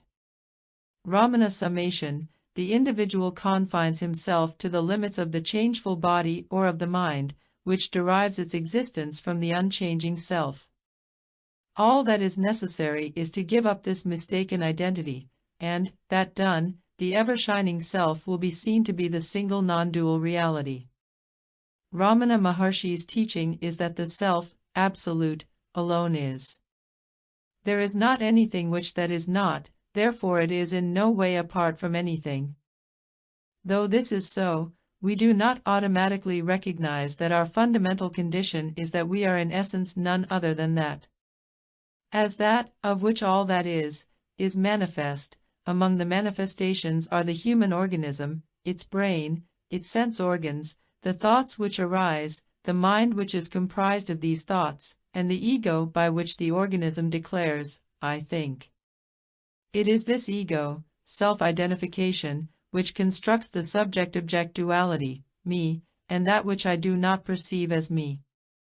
Though this separative bias stands as an obstacle which seemingly causes us to view the subject I as dissociated from anything which is not recognized as the body-brain-mind ego, it is in fact nothing more than another manifested product of the omnipresent self.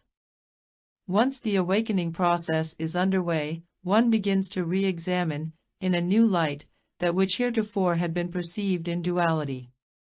The central point of non-duality is that there is only one recognition that you need to be continually conscious of, and that will be the key to all that you need to know. It is this, all that is, everything, whether we say it is existent or non-existent, is the one single, indivisible actuality. Anything which is formed, formless, named or unnameable is, in the final analysis, that illimitable actuality in essence. Confusingly, this all-inclusive actuality has been identified in a plethora of ways, over mankind's history. As just a few, God, Absolute, that, Self, He. Ultimately, it makes no difference what name is given to anything, since all things are merely expressions of the fundamental actuality. However, due to our ingrained dualistic mindset, it is important to give some attention, at least initially, to this matter of referential wording concerning this underlying actuality. Consider for yourself whether some referential wording may not be more likely to lend itself to dualistic reverberations than others. Some, for example, have historically been associated with a dualistic conception of an entity that is inevitably viewed as apart from the viewer himself. He, him, Lord, and God are examples of these, and the separative, dualistic, conception involved is clearly depicted on Michelangelo's ceiling in the Sistine Chapel, the anthropomorphic Jehovah, of whom the Bible speaks of his face, eyes, ears, hands, and his sitting and standing. Even the Eastern term self risks carrying a connotation of something similar to myself, which I think of as having a mind, and intentions and plans, and so on. For this reason, much of the classical Advaita writings utilize a more neutral term, such as that. However, even such a word leaves us with a choice that might better be regarded as this. A more definitive choice, and one which is found consistently throughout all spiritual source works, is the word absolute. So, too, the word omnipresent. But regardless of which term you feel comfortable with, it can be helpful to focus your attention on one referential term for the one actuality. This avoids such confusion, for example, as considering that God is a part of the Absolute, or such conceptions as the Absolute is His expression, or He Self, Self-God, etc., which are subliminally dualistic expressions. All that is, by whatever name, is that one singular actuality. Self is the Absolute. God is the Absolute. He is the Absolute. Or, omnipresent, or whatever singular term you choose to confine your reference to. This expression, for example, the Absolute must move within self, God, if God, self, is the all, might be stated, the Absolute must move within the Absolute, if the Absolute is all that there is. And this makes it clear that, ultimately, there is not even movement as a separate distinction apart from the Absolute. All that is, movement included, is merely the Absolute in its actual expression. Or, as you recognized it, this, the Absolute, is motionless. This consistent awareness of the overarching non-dual actuality causes you to avoid such ingrained dualistic conceptions as cause and effect. The Absolute being all that is, it would have to be both all possible causes and all potential effects. Put another way, where there is nothing but a singular actuality, cause and effect are meaningless, separative distinctions. How much more simple and effective a key could we be given than to recognize, all that is, is that, and to be finished in one sweep with confusion and division. This is what clarity means, clear, no obstructions. 3 statements by Ramana. The Absolute is the Self. It is God. The Self is God. The Self is the Absolute. Did he contradict himself? Or is all one? Vedanta, generally speaking, is the organized study, and/or interpretation, of the ancient Indian collection of spiritual literature known as the Vedas. A part of the Vedas, the Upanishads, possibly dating between 800 to 600 BC, describe a form of spiritual liberation that is called yoga. Among the various yogas is jnana, which leads to samadhi, immersion of the self into the all-encompassing fundamental reality, called Brahman, or the Self. These, Sanskrit, scriptures were evidently secret, at one time. A particular emphasis in Vedanta, known as Advaita, was the focus of Adi Shankara, renowned in India as a teacher circa 800 AD. He stressed that the Vedas declare that Brahman is the all-pervading, non-dual essence that animates every self. Advaita Vedanta, or Jnana Yoga, is best known in modern times as the life teaching of the Indian ascetic Ramana Maharshi, who died in 1950. His theme was that the self which you seek to be united with is already your own essential self. Ramana's teachings actually went further than Advaita. They reflected the most refined form of Advaita, which is called Ajata. Basically, Advaita emphasizes that all is one. Ajata erases both the all and the one as definitional concepts. Any thoughts of existence are dependent upon sensate consciousness. The dead are devoid of both the ideational entities of the self or of the self. So, the teachings of Ramana reflect that emptiness or void of reality, which renders all analytical philosophies moot. Adi Shankara systematized the Vedic teachings and traveled around India, debating the Brahmin priests, whom he argued had ritualized and corrupted the tenets which the writings implied. The codifying of these Enlightenment teachings is what we know today as Advaita, which means not two, or non-duality. There is but one constant actuality, in other words, and its essence unifies all things as one. Enlightenment is considered to be the personal realization that non-duality is the ultimate truth of the nature of each of us. However, in the initial stages of this realization, the perceiver tends to think in terms of enlightenment versus non-enlightenment, in a subtle way, a dualistic distinction.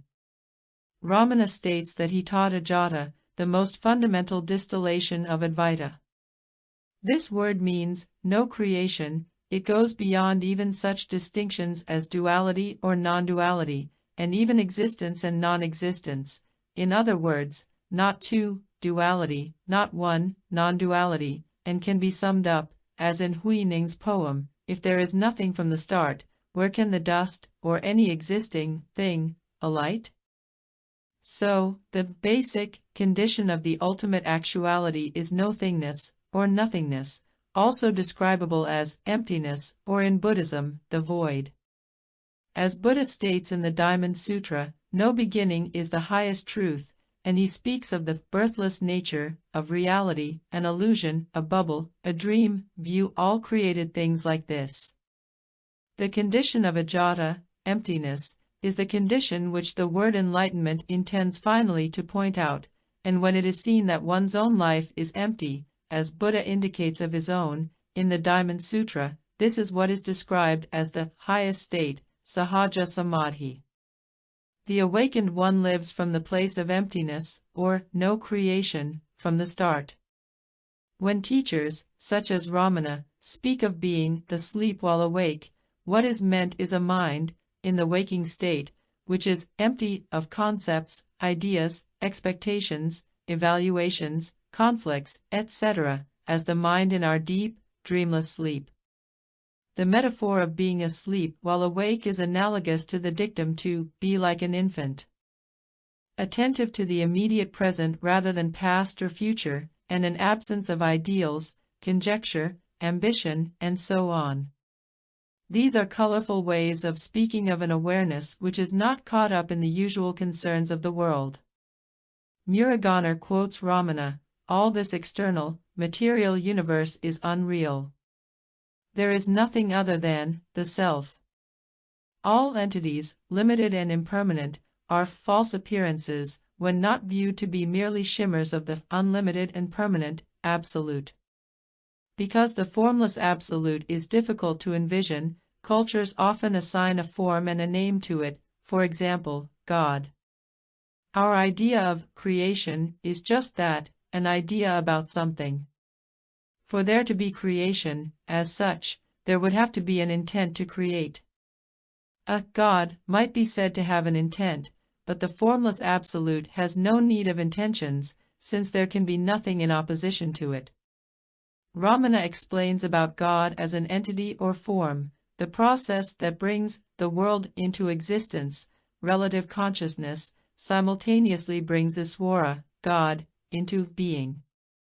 But this is only true from the relative standpoint of those who have not realized the truth. From the absolute standpoint, the sage, in consciousness, cannot accept any other existence than the impersonal self, one and formless. The forms and names of God are many and various, and differ with each religion. Its essence is the same as ours, the real self being one, and without form. Hence, forms it assumes, such as in consciousness, or imagination, a word relating to image, are only self, creations or appearances. God, the Creator, the personal God, is the last of the unreal forms to go, in order to awaken. Only the Absolute Being is real. Hence not only the world, not only the ego, self, but also the personal God, are of unreality. If only the self, Absolute, is real, then all else is unreal, including the self, me. For the Ajnani, unenlightened, it is the relative consciousness which creates, or, in which arises, all separations, all entities, limited, impermanent, all forms, including the form of me or I. Then this, divided, I looks out on what it envisions as a divided world. The Jnani looks out and sees only the Absolute. And for the Jnani it is not I doing the looking, it is the Absolute. His eyes are the Absolute's eyes, and all that can be seen is the Absolute.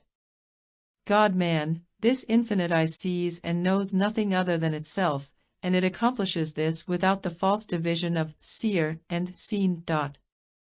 The Absolute is only, and always, seeing itself.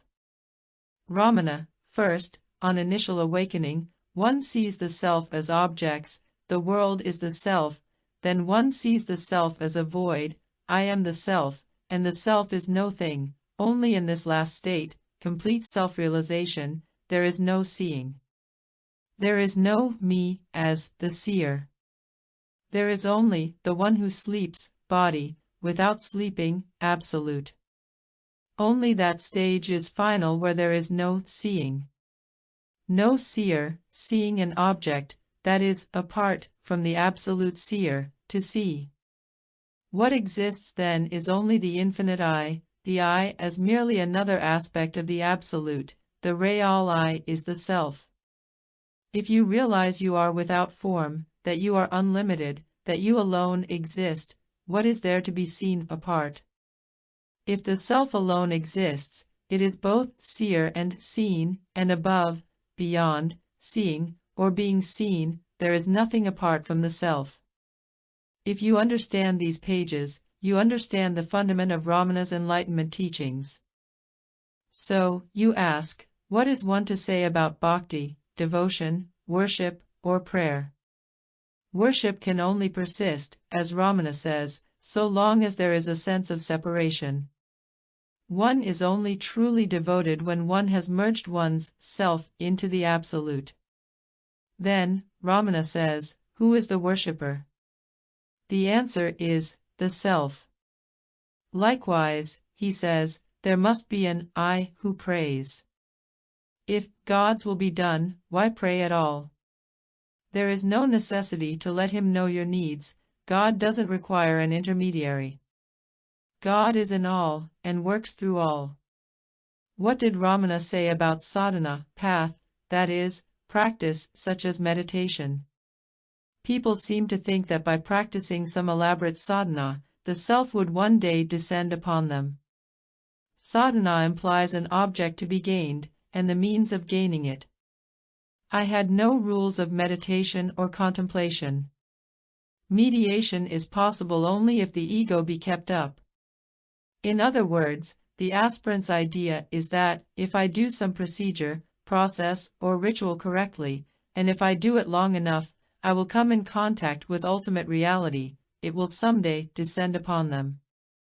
The irony is that the presence of ultimate reality, ever present everywhere at all times, not only surrounds the meditator, whether or not meditating, and in fact imbues, is the very essence of every meditator or non-meditator. There is nowhere you can go, and nothing you can do, that can ever bring you closer to that, or self, than you are in any moment. This is precisely why the teachings say, there is nothing to get, you are what you are seeking. The seeker supposes herself to be something other than that, and that to be the object which one will encounter. This is what in Buddhism is called a gaining idea. I, subject, will somehow gain, or come into possession of, it, or knowledge of it, enlightenment, the object of my pursuit in time. The subject, supposing that she's separate from the self she seeks, is still regarding herself as an individual, an independent entity. This personal identification is what Ramana is referring to as the ego. Only as long as this individual identification is maintained can the self not be realized to be the self she would propose to encounter. All she would need to do is, one time, get to the bottom of the query Ramana phrases as, who, or what, am I? The seer's answer is, that, the self. Were the meditator to recognize that all activity, such as meditating, or not meditating, is an inadvertent expression of the omnipresent self, she would comprehend that the self, and all activity which is a manifest expression of it, are merely aspects of the same singular actuality. The pointlessness of meditating as a means to an end is as apparent as this: any activity that is reflected in a mirror, by individuals, is not independent of the mirror, ultimate reality.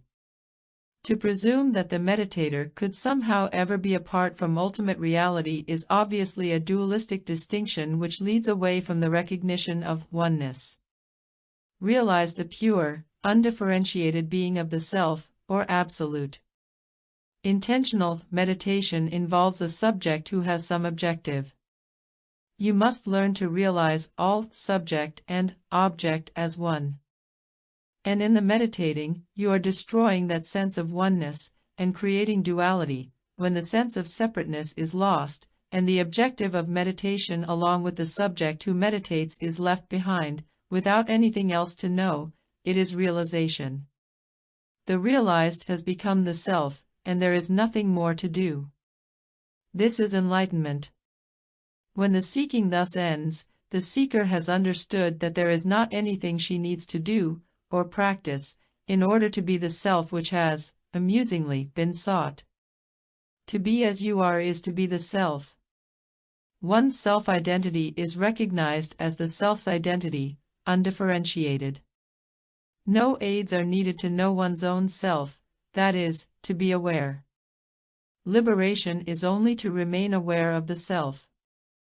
No long process is necessary to know the self. I am saying that the self is self-evident. Why do you wish to meditate at all? Why do you not remain as you are without meditating? Self is realized not by one's doing something, but by one's refraining from doing anything. By remaining still and being simply what one really is. To simply remain aware of the self is what meditation truly means to the self-realized. It is an effortless, unconstrained perception of ultimate reality which is the present awareness, whether one is active or inactive, throughout the waking hours. It is not a matter of attempting to control one's thoughts or restrict one's attention. No matter what is thought, said or done, it is regarded as the doing of the self or ultimate reality. Whatever is observed, positive or negative or neutral, that too is it. This frees one from such dualistic concerns as, am I being aware? Or was I momentarily focused on some activity and was temporarily unaware? When thoughts cross the mind and an effort is made to neutralize them, the effort is usually termed meditation. Remain as you are. That is the aim. To make the mind subside, the mind will remain in an apparent state of subsidence, but will rise again. What does it matter if the mind is active? It is so only as the self. Why do you worry, I didn't, or I did, meditate? If the idea, I did or I didn't, is given up, all actions will end up as meditation. This, indeed, is the state called sahaja samadhi. Then, meditation cannot be given up. Even if we give it up, it will not let go of us. This is sahaja samadhi, full awakening. In the first work he ever wrote, circa 1901, at 22, paradoxically, practice amounted to freedom from practice. To remain as you are, while realizing who you are, is to practice being a perfect expression of the self. This is liberation. Never to be heedless of one's own all-perfect pure self is the acme of forms of spiritual practice. Even persons who are acquainted with the historic literature on non-duality, especially English translations, are often familiar with only a few of the terms which are traditionally given in Sanskrit. Advaita, which means not two, would probably be at least one of those known. An important word, samadhi, is one of the least understood. It refers generally to what we might think of as a state of consciousness, and it is characterized in basically three stages.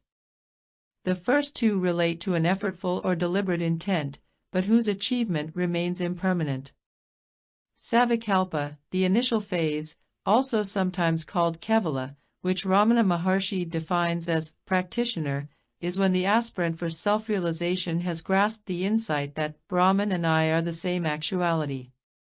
However, in this perspective, there still remains an idea that there is an I and a Brahman which can conceivably coalesce to become a one. In other words, there is still a subtle sense of duality in the aspirant's mind. Nirvikalpa is the state whereby the aspirant's view would have enlarged to all is Brahman. But this recognition is temporary, it comes and goes. For example, this might dominate one's awareness when sitting in meditation, but at varying times later, back in real life, the unit of awareness is occluded. Beyond Nirvikalpa is sahaja, which means natural, in the sense of ordinary. Buddhists would say, nothing special about it. Such distinctions even as all and Brahman are transcended, not two, not one, as the Vedas say. Since there is nothing from the start, there need be no effort to achieve or retain any particular state of awareness. Sometimes also termed sahaja nirvikalpa samadhi, or simply sahaja samadhi, it is the embodiment of self-realization, or enlightenment, which we would phrase as absolute awareness. If you're looking for an equivalent for the word samadhi, it is not trance, it is not bliss, it is embodiment of self-realization. The word enlightenment could be a replacement, too, where Ramana states, samadhi alone can reveal the truth. If you were looking for a subsidiary word, you could apply clarity. The tranquil clarity, which is devoid of mental turmoil, alone is the samadhi which is the firm base for liberation. And anything conceived as samadhi which is lesser than, or short of, sahaja is not the full extent of samadhi. Those that are in the Kevala Nirvikalpa state are not realized, they are still seekers. The seeker still retains a dualistic bias, however subtle. He will suppose that there is a someone, even himself, who is somehow apart from ultimate reality, and by doing, or not doing, something, the gap can be closed and union result. But, remaining in the primal, pure natural state without effort is sahaja nirvikalpa samadhi. An attempt to close the gap through practice is not what Ramana means by the natural state. For instance, meditation is initiated and sustained by a conscious effort of the mind. When such effort entirely subsides, it is called samadhi. Meditation is a forced mental process, whereas samadhi lies beyond effort. The cosmic mind, being not limited by the ego, has nothing separate from itself. Sahaja is not about falling into a temporary trance, or experiencing an orgasmic or oceanic bliss. Rather, it is the dissolution of the subjective self and its personalized identity into the awareness of the inescapable presence of infinite BNG. When we are always in that state, not going into samadhi and coming out again, that is the sahaja state. In sahaja, one sees only the self. It is when one is merging in the one reality underlying all the phenomena, the being which is the one reality giving rise to all thoughts. This state is said to be sahaja. You realize that you are moved by the deeper self within, and are unaffected by what you do or say or think, and that everything is being done by something with which you are in conscious union, one who will not lose his samadhi state, whatever external work he does, and whatever thought may come to him, that is called sahaja. Ramana says the naive idea that samadhi is a dropping into and out of unconsciousness would matter not, even if it were true, whatever state or condition of observable existence, it is a manifest expression of the self, or being. What does it matter whether body consciousness is lost or retained? When lost, it is samadhi, when retained, it is samadhi, that is all. If those who have all the Upanishads and Vedantic tradition at their disposal have fantastic notions about nirvikalpa, who can blame a Westerner for similar notions? Samadhi is one's natural state. It is the undercurrent in all the three states of waking, dreaming, and sleeping.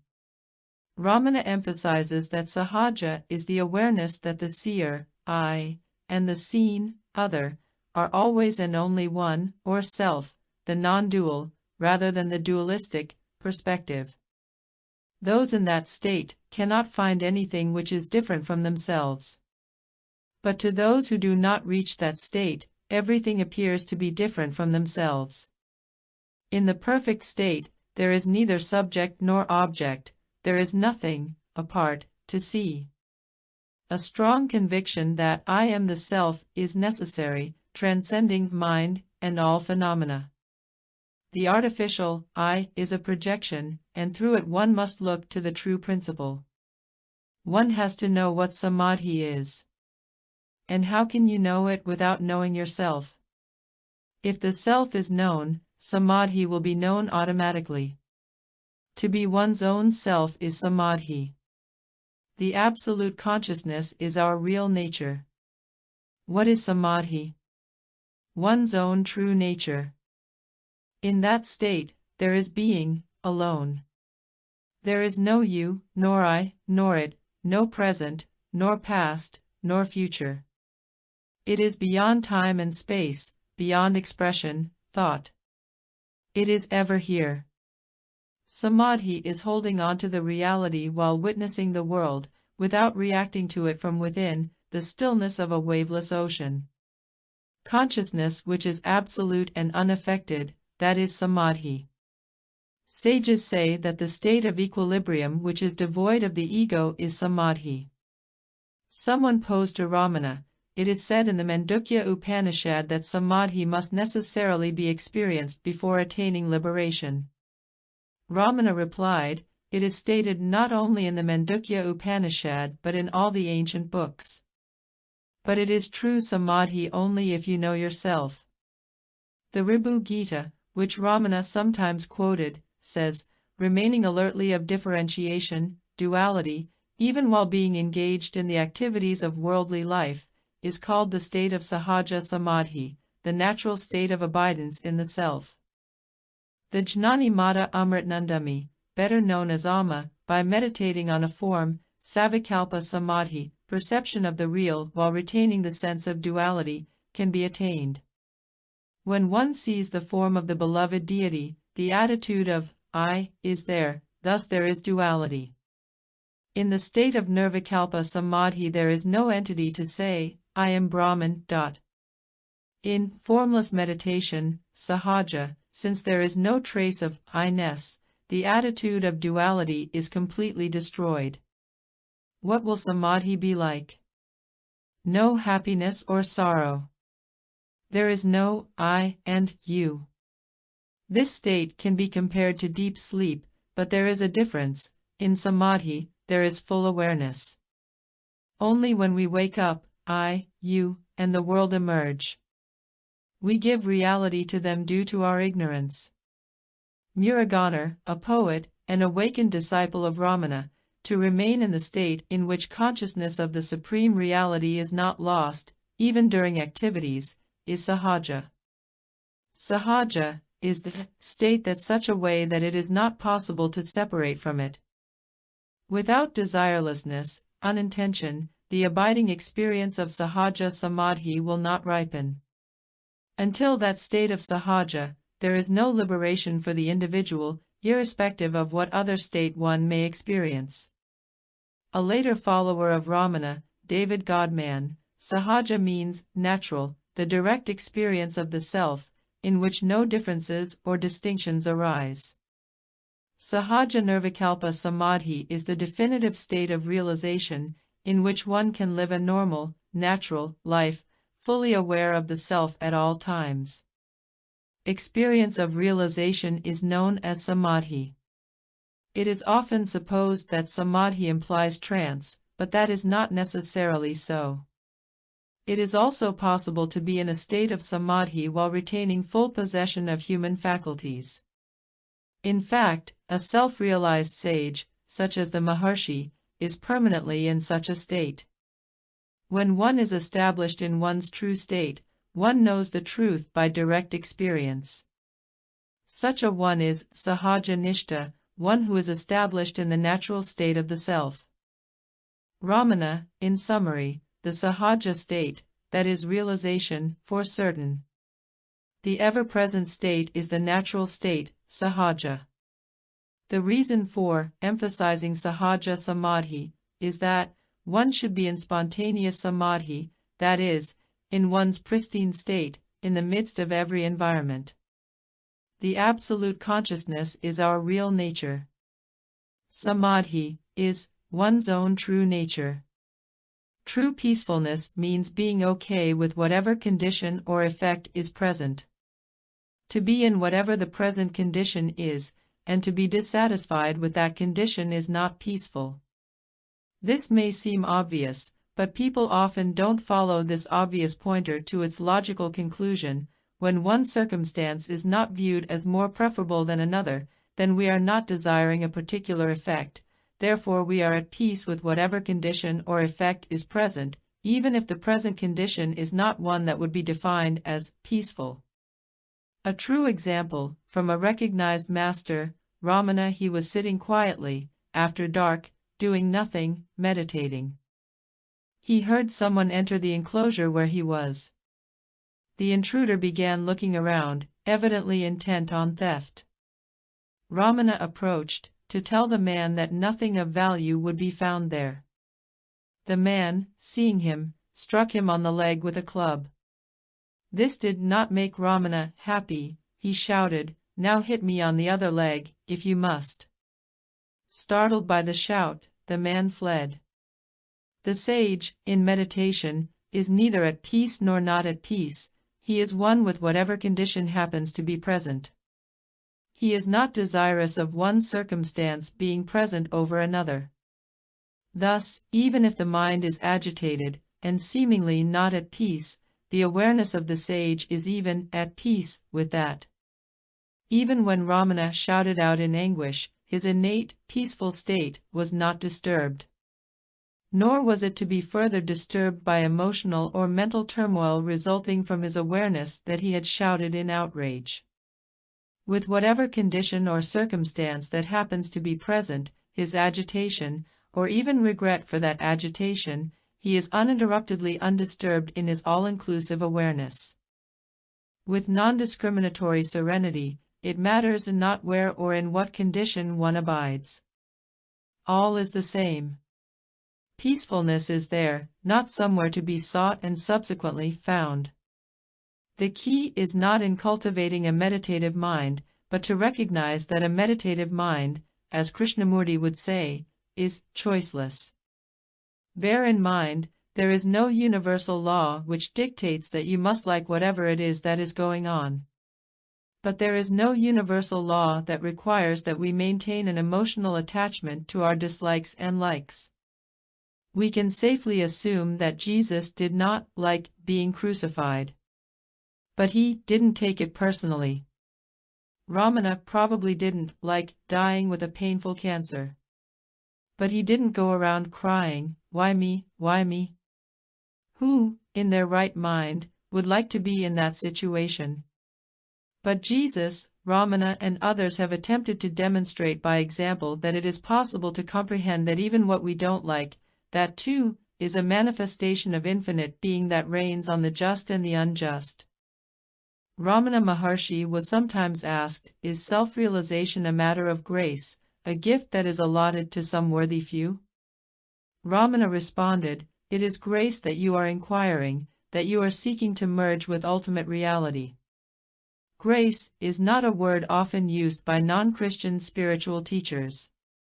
However, it is sometimes used to refer to what might be called the gift, really the impetus, of the arising, within one, of the seeking of the sought. As Ramana has put it, that you are possessed of the quest of the self is a manifestation of the divine grace. The deep inner movement, towards self-realization, is grace. Introversion is due to grace, perseverance is grace. You now are graced with this inquiry into the nature of universal truth. When you light a flame to one corner of this page, consummation takes place of its own accord. Allow the spark of your attraction to self-realization to ignite an all-encompassing flame. For everyone, awakening, is undoubtedly possible. Ramana H. W. L. Punja, who died in 1997, searched India for a teacher of enlightenment. He has said that, until he found Ramana Maharshi, all he ever met were businessmen in robes. Finally he met Ramana. He described the experience of an altered state of consciousness which frequently occurred to him, and he asked Ramana if this was enlightened consciousness or self-realization. Ramana said, "Is that present now?" "No, not at the moment," Punja replied. "Then that is not what you're looking for," Ramana told him. One of the most common refrains that an Advaita teacher hears is, "I once had a taste of the experience of oneness, but it evaporated and I haven't been able to bring it back." Whatever it is that you expect to experience, if it is not present right now, then that is not the realized condition that you're looking for. This being the case, the self which you are looking for would have to be the composition of all that you see, and you, as the seer. So, for the enlightened, absolute awareness is not a special condition, state, or unrepeated experience. It is one's continual realization that not anything could ever, under any circumstance, be separate from omnipresent being. Abandon the expectation that you will encounter the self at some time or place in the future, or experience such an event again. You do not approach that which you already are. Self-realization is merely recognizing that not anything has ever been apart from that which is without limitation in its ubiquitous presence. Understanding Ramana, Punja ceased to cultivate psychic abilities. Ramana said psychic experiences, or even powers, are mere phenomena, only transient, not worth striving for.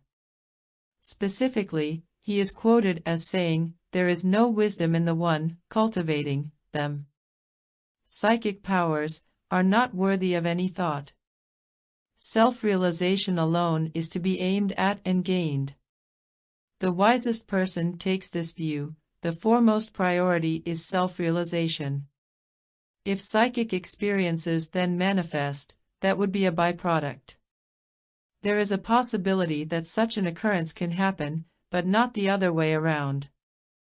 And where there is no person, where is the repository of extraordinary powers?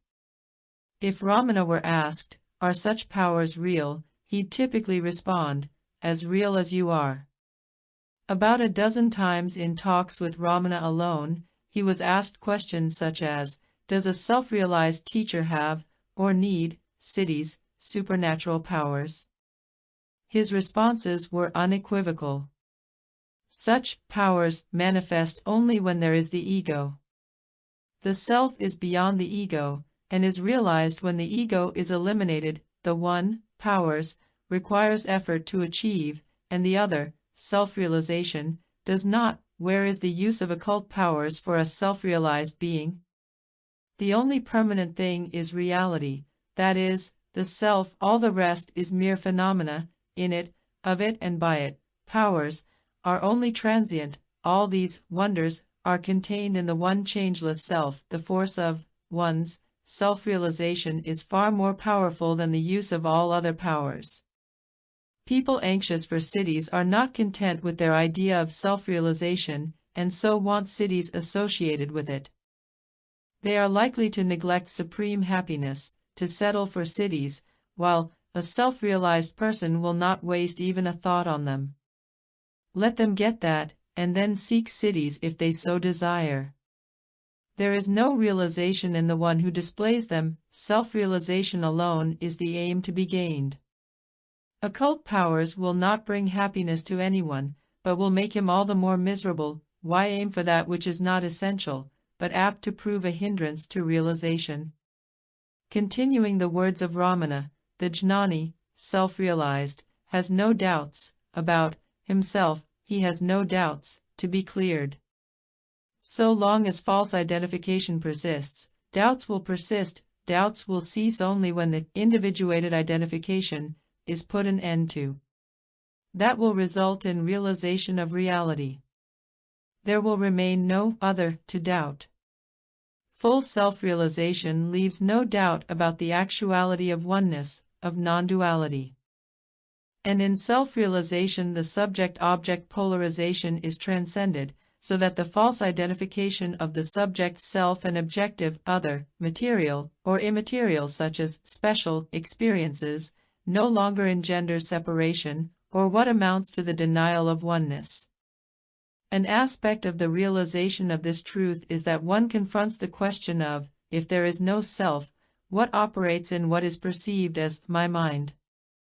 In the same sense that there is no material entity, or form, which is independent of the single, unbroken movement of that, there is likewise nothing immaterial that is independent of this same ground of being.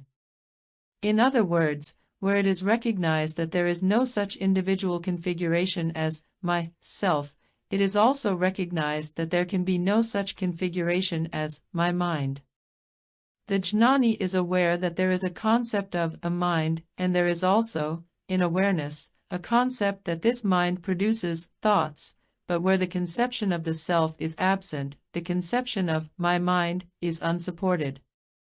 And where the conception of the mind is viewed as false, the conception that this mind produces, my thoughts, is also viewed as false.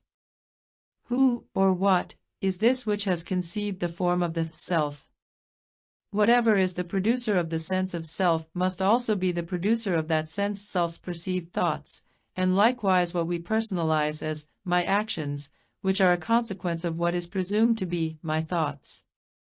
So, for the jnani there is simply the awareness of the organism and its activities, without personalizing, or identifying with, the assumed process which animates or motivates the organism's activities. This is finally what is meant by, you are not the doer.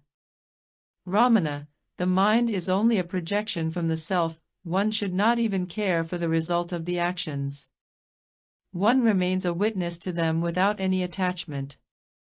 They are not your own. do not think that you are the doer. Some transcend the state of incomplete awareness of their always already existing presence as the One, and recognize that whatever they do, or don't do, is ultimately without significance. This is called sahaja samadhi, which literally means steady state, effortless, full, and lasting realization of one's true nature. In sahaja, Ramana says, you are unaffected by what you do or say or think. It is the definitive state of realization, in which one can live a normal, natural, unencumbered life, fully aware of the self at all times. As per Ramana, if the thoughts, I did and I didn't, are given up, this, indeed, is the state of sahaja samadhi. Since those who are mired in dualism think in terms of good and bad, they will evaluate acts as good or bad. They will likewise evaluate consequences in the same manner. Therefore, the idea is that good acts are followed by good consequences, bad acts lead to bad consequences. This is the dualistic idea of separate cause and effect. A good act, cause, leads to a good consequence, effect. Herein is the idea upon which karma rests. What Ramana is saying is that all events or acts or actions are none other than the Absolute, or Self, in its endless appearances. Good acts are self-expression. Bad acts are self-expression. Good consequences are more of the same, self-expression. Bad consequences are the same, self-expression. Karma is just an idea, based on the dualistic, ignorant, assumption that there is something, nameable, other than the Absolute, or Self. An example, Christian believe that Jesus rose from the dead, your action, and your personality will survive your dead body and be transported to a paradise, consequence of your action. Another example, Hindu do puja every day, and your personality will survive your dead body and be successively born into a new body, as many times as necessary until every one of your worldly, dream, actions is perfect. These ideas appeal to those who think in terms of separate actions, birth, event, death, event, for example. Find the root of karma, dualistic thinking, and cut it off, relinquish the supposition that there is a this on the one hand, and a that on the other hand, such as cause-effect, birth-death, good-bad, etc. Another supposition concerns those who believe that if they're not experiencing giddiness or euphoria, they could not be self-realized. Their idea is that enlightenment ought to provide at least the thrill of a roller coaster ride, only just more persistently. Ecstasy is a product created in an illicit lab, it's not a reward for awakening from self-centeredness. There is, indeed, with self-realization, a feeling of relief or release, a relaxation of tension, and a sense of peacefulness, because now there is no self to fret over, no others to chronically react to, nor even a God to be petulantly judged by. There is a placid state of contentment for which the word bliss, misleadingly, comes nearest to describing.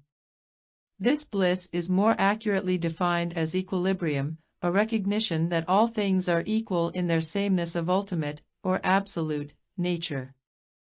In the Sanskrit scriptures, the word is ananda, and it is clearly a consequence of self-realization.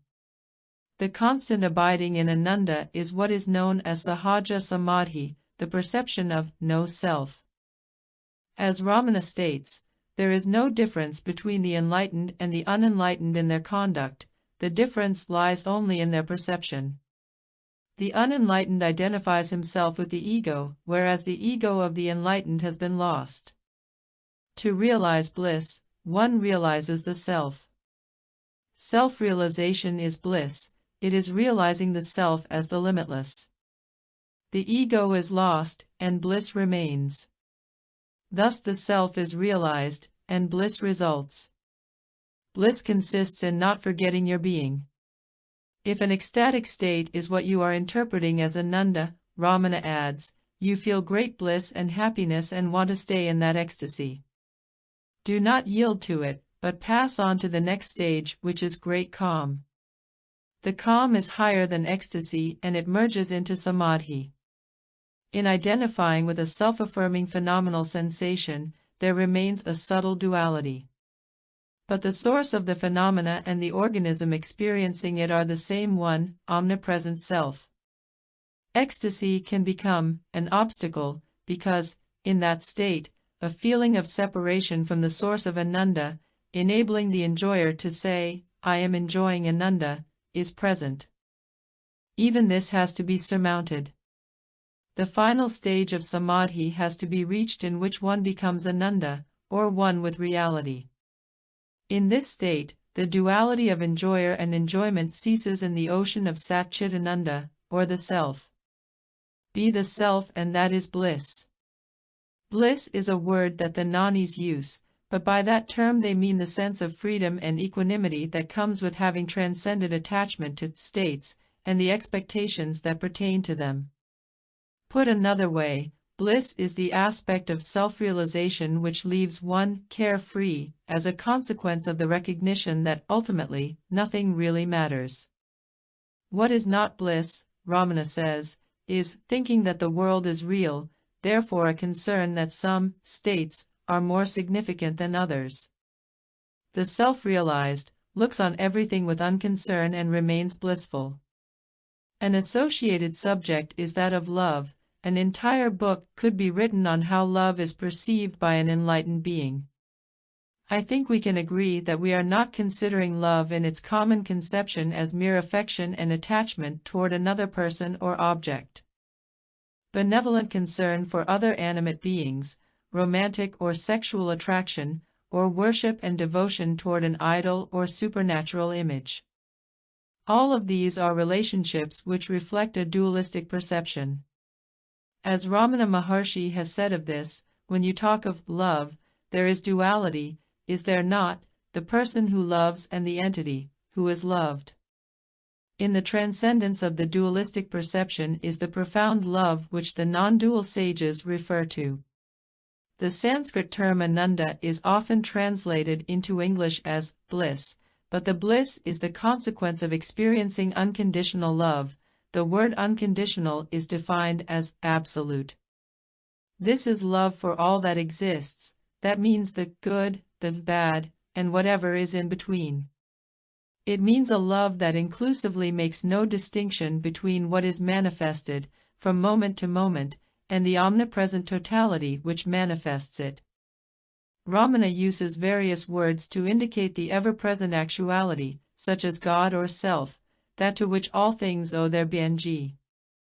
So he says, expansion of love and affection would be a proper term for a true devotee of God, or the sublime presence. But he emphasizes that this infinite presence is not somewhere else, but is inside, as well as outside, of each of us. So, in loving all, one loves only the self. The individual is not separate from God.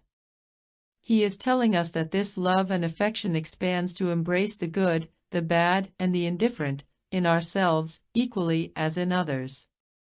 This is the unconditional aspect, which relates to our being non-judgmental and non-interfering, and thus eliminates conflict, inward and outward. This love is not an alternative to hate, it's the transcendence of divisive polarities, such as that some people, or developments, are good or bad, or that they should be this way, and should not be that way. This is what Ramana means by the absence of love or hatred. The infinite being is above hatred, and above love as well, in the discriminating sense.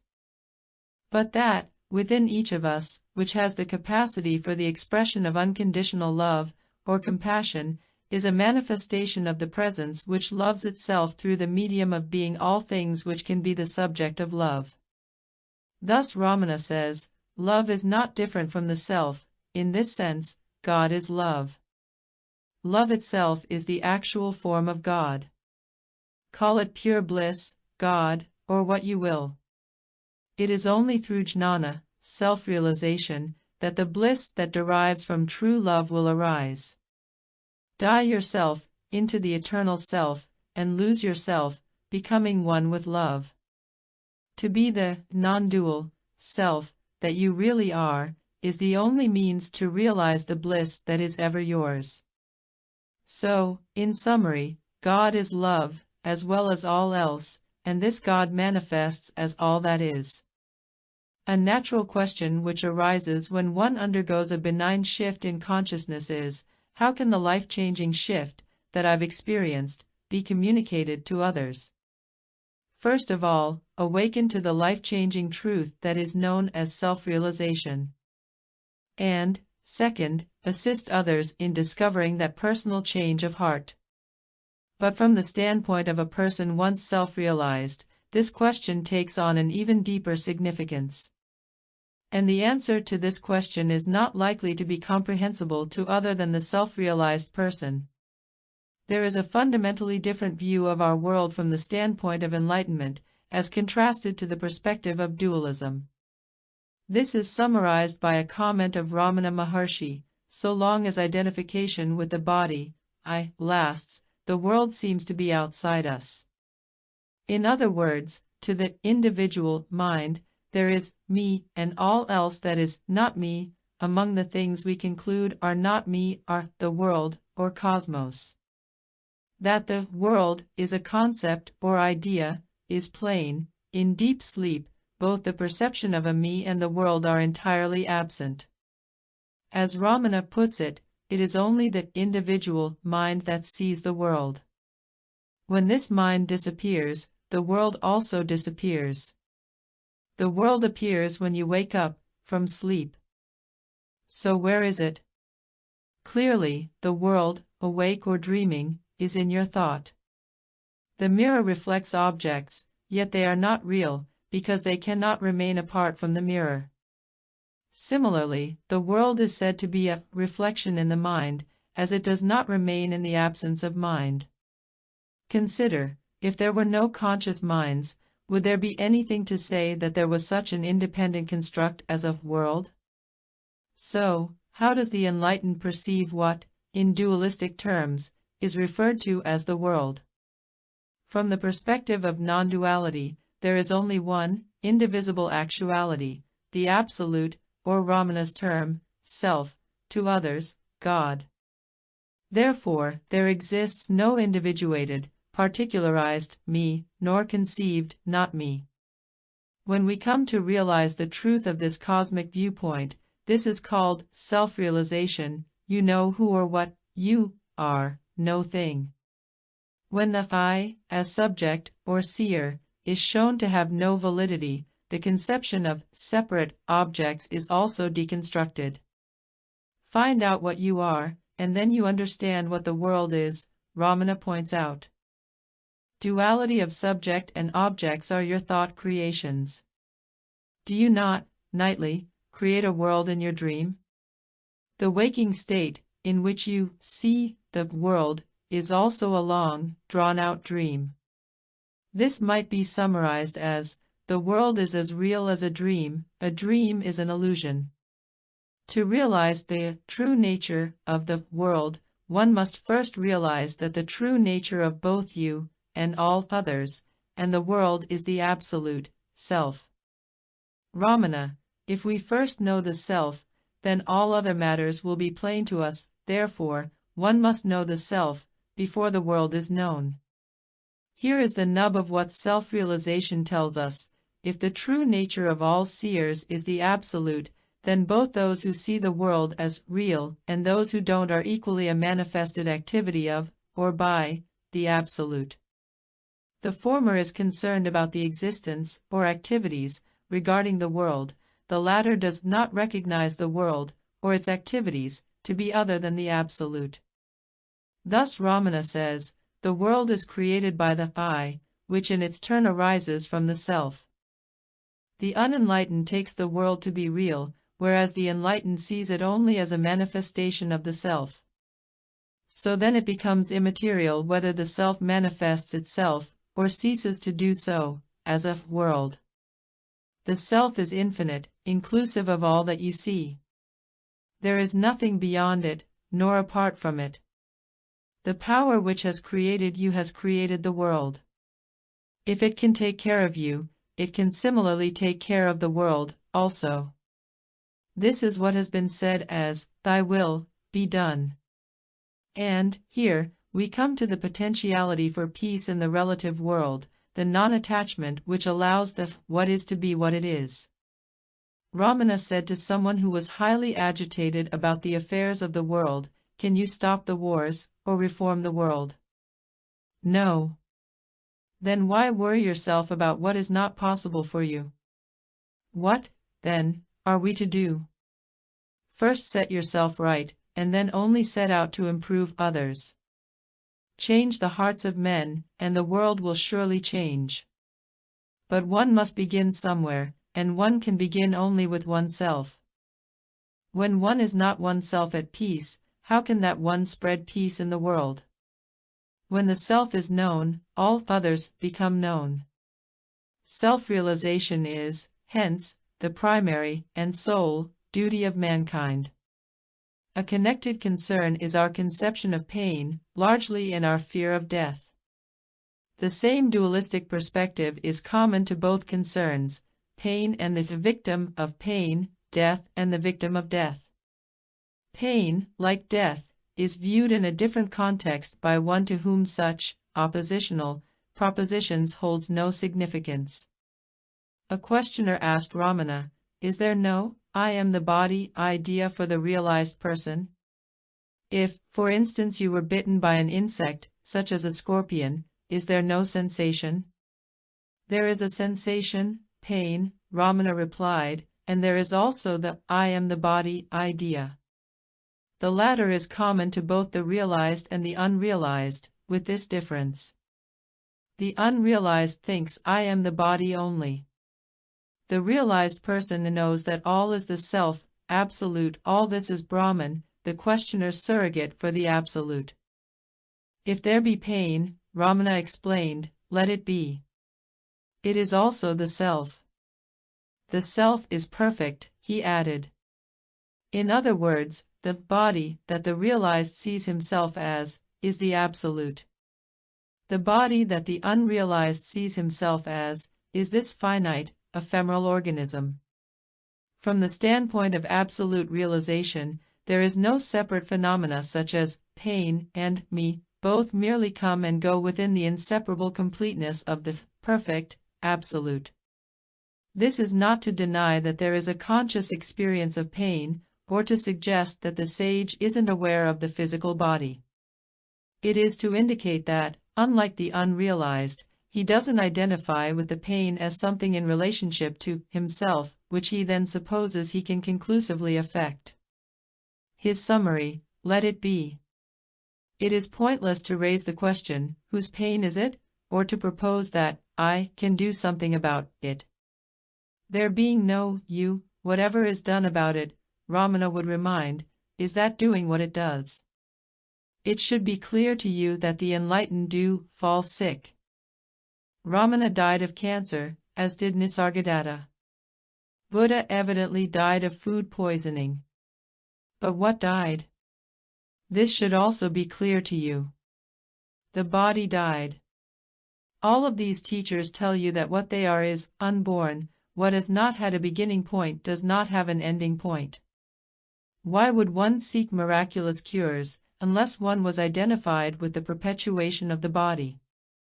In a dream world, there are only dream cures. None of the enlightened above, nor Krishnamurti, sought miraculous cures when they were ill. Every illness and suffering is eventually overcome with the passing of time. Ramana points out that in our deepest, dreamless sleep, there is no I that is conscious of any objective thing. This is our daily, or nightly, reminder of our non-relative essence.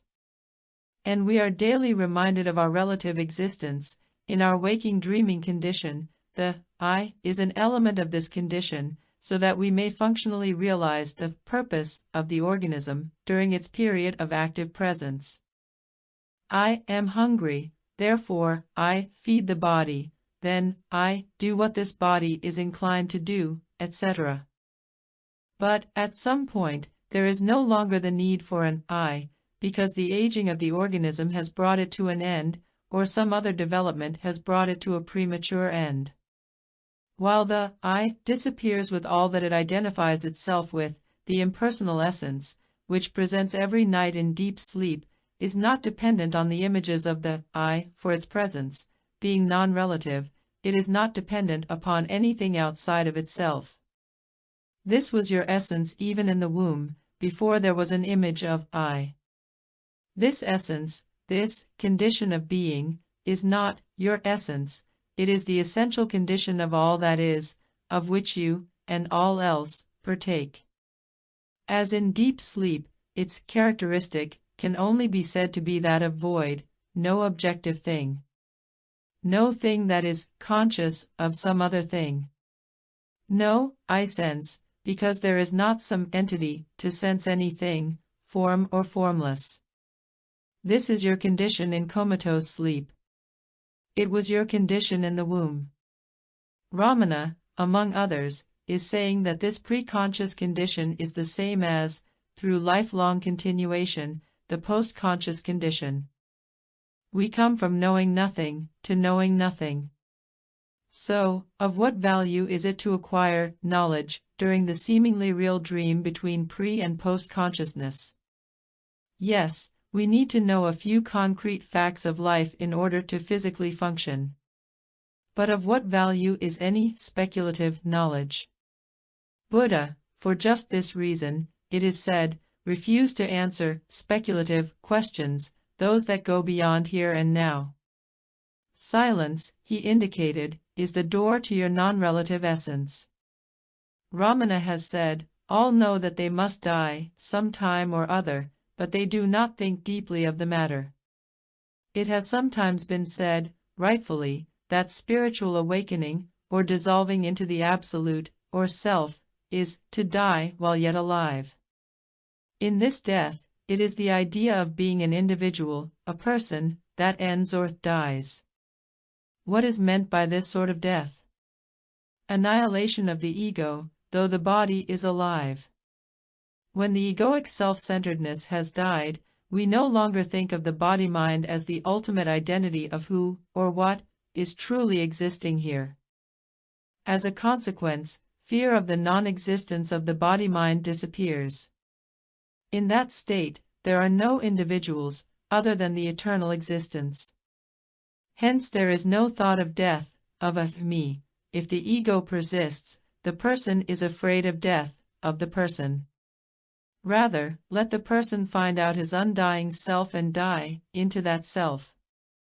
The self, or absolute, is that of which there is no other. Be the self, there will be no second thing to cause you fear. Abide in the ever-present inmost self and be free of the fear of death. The fear of death comes only after the I thought arises. So long as there is this, there will be fear. The I thought arises and, simultaneously, the fear of death also. Be rid of the I thought, so long as the I is alive, there is grief. When I ceases to exist, there is no grief. The pain is because of the thought of non-being. But you are as good as dead even in deep sleep. What fear is there then of death? The concern for the existence of the physical body and the ego-mind, that the person identifies as me, dissipates when we realize that these ephemeral forms come and go, as do dewdrops in the motionless meadow. This peaceful perspective becomes apparent and accessible when we die to the identification with the individual self. The ego in each one must die. Whatever is born is bound to die. Kill the ego, there is no recurring fear of death for what is once dead. The self remains even after the death of the ego. That is bliss. If this false identity drops away, ignorance vanishes and truth is revealed. The fear of death is of the body. That which is born must end. They pertain to the body or the mind. The self exists before the birth of the body and will remain after the death of this body. If the form is transcended, one will know that the one self is eternal. Die yourself, and lose yourself, becoming one with love. The ego must die. That is the only way. Nisargadatta too stressed this seminal teaching, succinctly: people are afraid to die, because they do not know what is death. The jnani has died before his death. He saw that there was nothing to be afraid of. The moment you know your real being, you are afraid of nothing. Death gives freedom and power. To be free in the world, you must die to the world. The Bhagavad Gita says, "The unreal hath no being, the real never saith to be, the truth about both hath been perceived by the seers of the essence of things."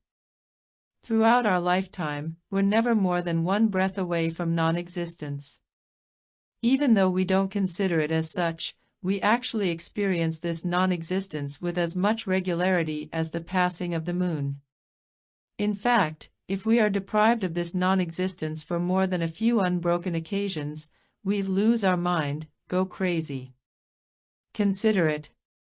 Each night, for an unnoticed period of time, you are involuntarily absorbed in deep, dreamless unconsciousness, not at all conscious of any earthly reality, including existence of the person.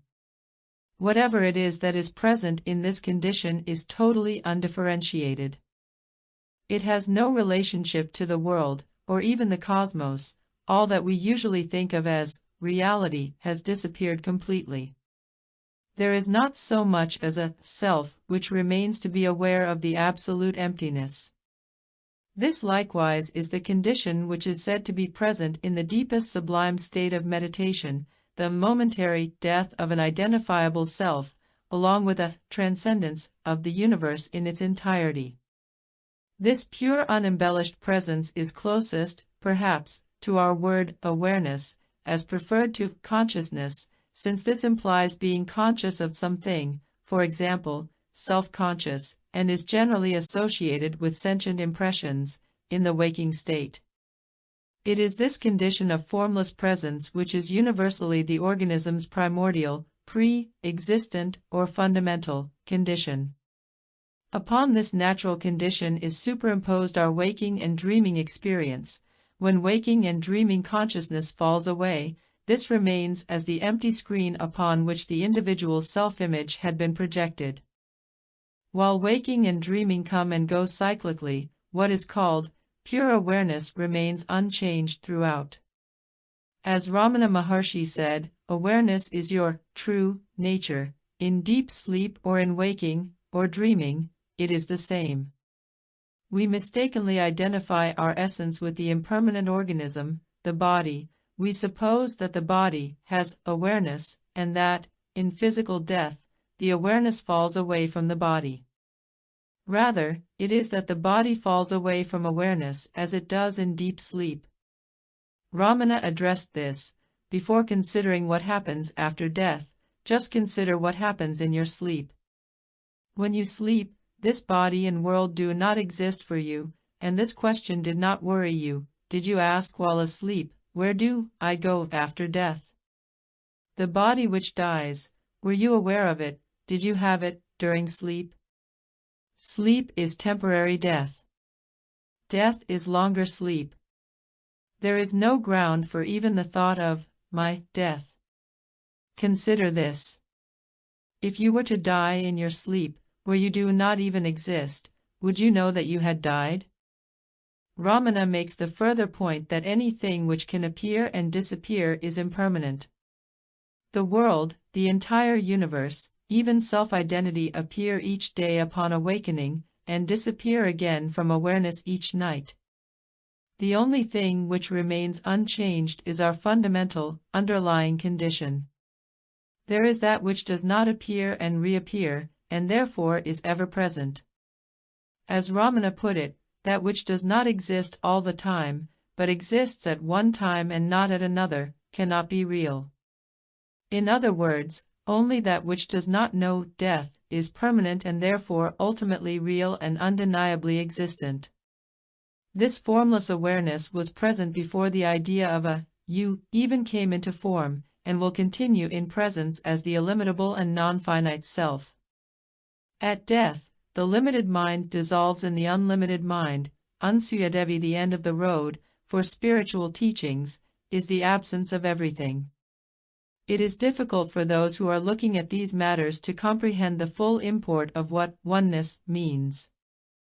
Where there is only one thing, which is what oneness means, there cannot possibly be any distinctions, under any circumstances. Therefore, given that situation, no word, concept or idea has any validity whatsoever. All that requires multiplicity. Consider, when you die, this is exactly the circumstance which likely prevails. Fortunately, we have the capacity to realize, while we are alive, that ultimately nothing really matters. Considering that, ultimately nothing really matters, how much anguish should we invest in our temporal, impermanent, relative fixations in the meantime? One of the reasons I highly regard Ramana as exemplary is that he lived his life as an instructive answer to that question. If one puts as little energy into relating to this world as he did, would one be unwise? In my estimation, any teaching which assists one to connect with the reality of the sheer emptiness of their existence, in life or death, is a practical teaching. When this connection to the impersonal noumenon is made, you evaporate, teachers evaporate, teaching evaporates. Not anything can remain, not even that which points to that. Krishnamurti stated that his imperative, the role of the true spiritual exponent, was to set man absolutely, unconditionally free. Would a person who is absolutely, unconditionally free not be free of an attachment to the teacher, and free ultimately of any bondage to the teachings which connected that person to a teacher? The object of truly spiritual teachings, surely, is not to create a follower of orthodoxy, whose behavior is predictably mechanical or reactive. Robotic compulsion can in no fashion be equated with freedom. Spiritual freedom would suggest an atmosphere for creative, spontaneous action, rather than attachment to patterns and traditions and a program of do's and don'ts. In other words, consider that the essence of spiritual teachings is not founded upon an intention to instruct one in how to comport oneself in the future, but rather in the necessity of one's total attention in this unending moment that is the present. This is what it means to be unconditioned, to be deprogrammed, or, at the very least, to be programmatically divergent. You are the teacher, you are your teaching, and you are the taught. The ultimate teaching is that, ultimately, there is no teaching. Therefore, from the standpoint of this understanding, no teachings are indispensable. All that any of them can tell you is that, in the comprehension of oneness, there is no individual remaining who needs to be taught. Ramana Maharshi's death resulted from a cancerous limb, arm. He permitted doctors to treat, but not amputate, his arm. Otherwise, he did not concern himself with treatment nor with the predicable outcome of such a condition. When he became so weakened that impending death was apparent, he was held in the arms of disciples and comforted. Aside from a smile, it is said that the only sign of his death was the cessation of breathing. According to the reports, Buddha was enlightened, Ramana was enlightened, Nisargadatta was enlightened. We have no way of knowing with certainty what Buddha may have said, if anything, about reincarnation. We do have, on good authority, what Ramana and Nisargadatta taught about this matter. Someone said to Nisargadatta, "We have been told about karma and reincarnation." His response, "Leave it all behind you. Forget it. This is a dualistic concept," he said. Ultimate reality was not born and never dies, he says. That which is born or reborn is within the relative dream of impermanence. There is no such thing, he says, of reincarnation. Even its premise of evolving perfection is false. You are already perfect, here and now. In addition, reincarnation would have to be a process in time. Ultimate reality is timeless, transcendent of time. Ramana, too, asks, did ultimate reality create such an imperfection that reincarnation is needed to correct it? And, ultimate reality does not come from somewhere, how could it go somewhere? A questioner said, you, teachers, say that I must be reborn. Ramana replied, no, I don't say so. Questioner, do you not uphold the theory of rebirth? Ramana, no. Remove your confusion that you will be reborn. As for Buddha, would it not be likely that he would point out that if one had such a desire as reincarnation, it is desire which one needs to see to an end? For your own part, in your deepest sleep, the self or the body are no longer a reality. You are neither alive nor dead, so far as you know. Continuation, or lack of it, is not something you need to concern yourself about. The teachers would tell you that you already exist, as ultimate essence, as anything which you could possibly reincarnate as. In thorough non-dual awareness, such a question does not even persist. A devotee of Ramana at one time complained, within the master's hearing, that after 40 years he was having to relocate to a distant town. What shall I do, away from Bhagwan? Ramana exclaimed to those nearby, here is someone who has been listening to my teachings for 40 years, and now says he is going to be away from Bhagwan. Remember Ramana, on his deathbed, leave you? Where could I go? Selected couplets of Ramana Maharshi. All are forms of God. Because of our sense of difference, we think that we are an individual person. There is no mistake greater than this in the world. One thinks that one is separate from God. Efface the notion that you are different from God. The real source is not located anywhere. It is all-pervasive. Don't believe that God has any form. The source is all-pervasive. Don't think that it is limited. The reality that exists is only one. Then how can there be another? Which is to be seen? All are seeking the source everywhere, but they don't understand. Is it possible for everyone to know, beyond all doubt, and by direct and immediate experience, that what he knows is really the natural and primal state? Most certainly. For everyone it is undoubtedly possible. Become nothing. Only a person who is nobody can abide in the absolute.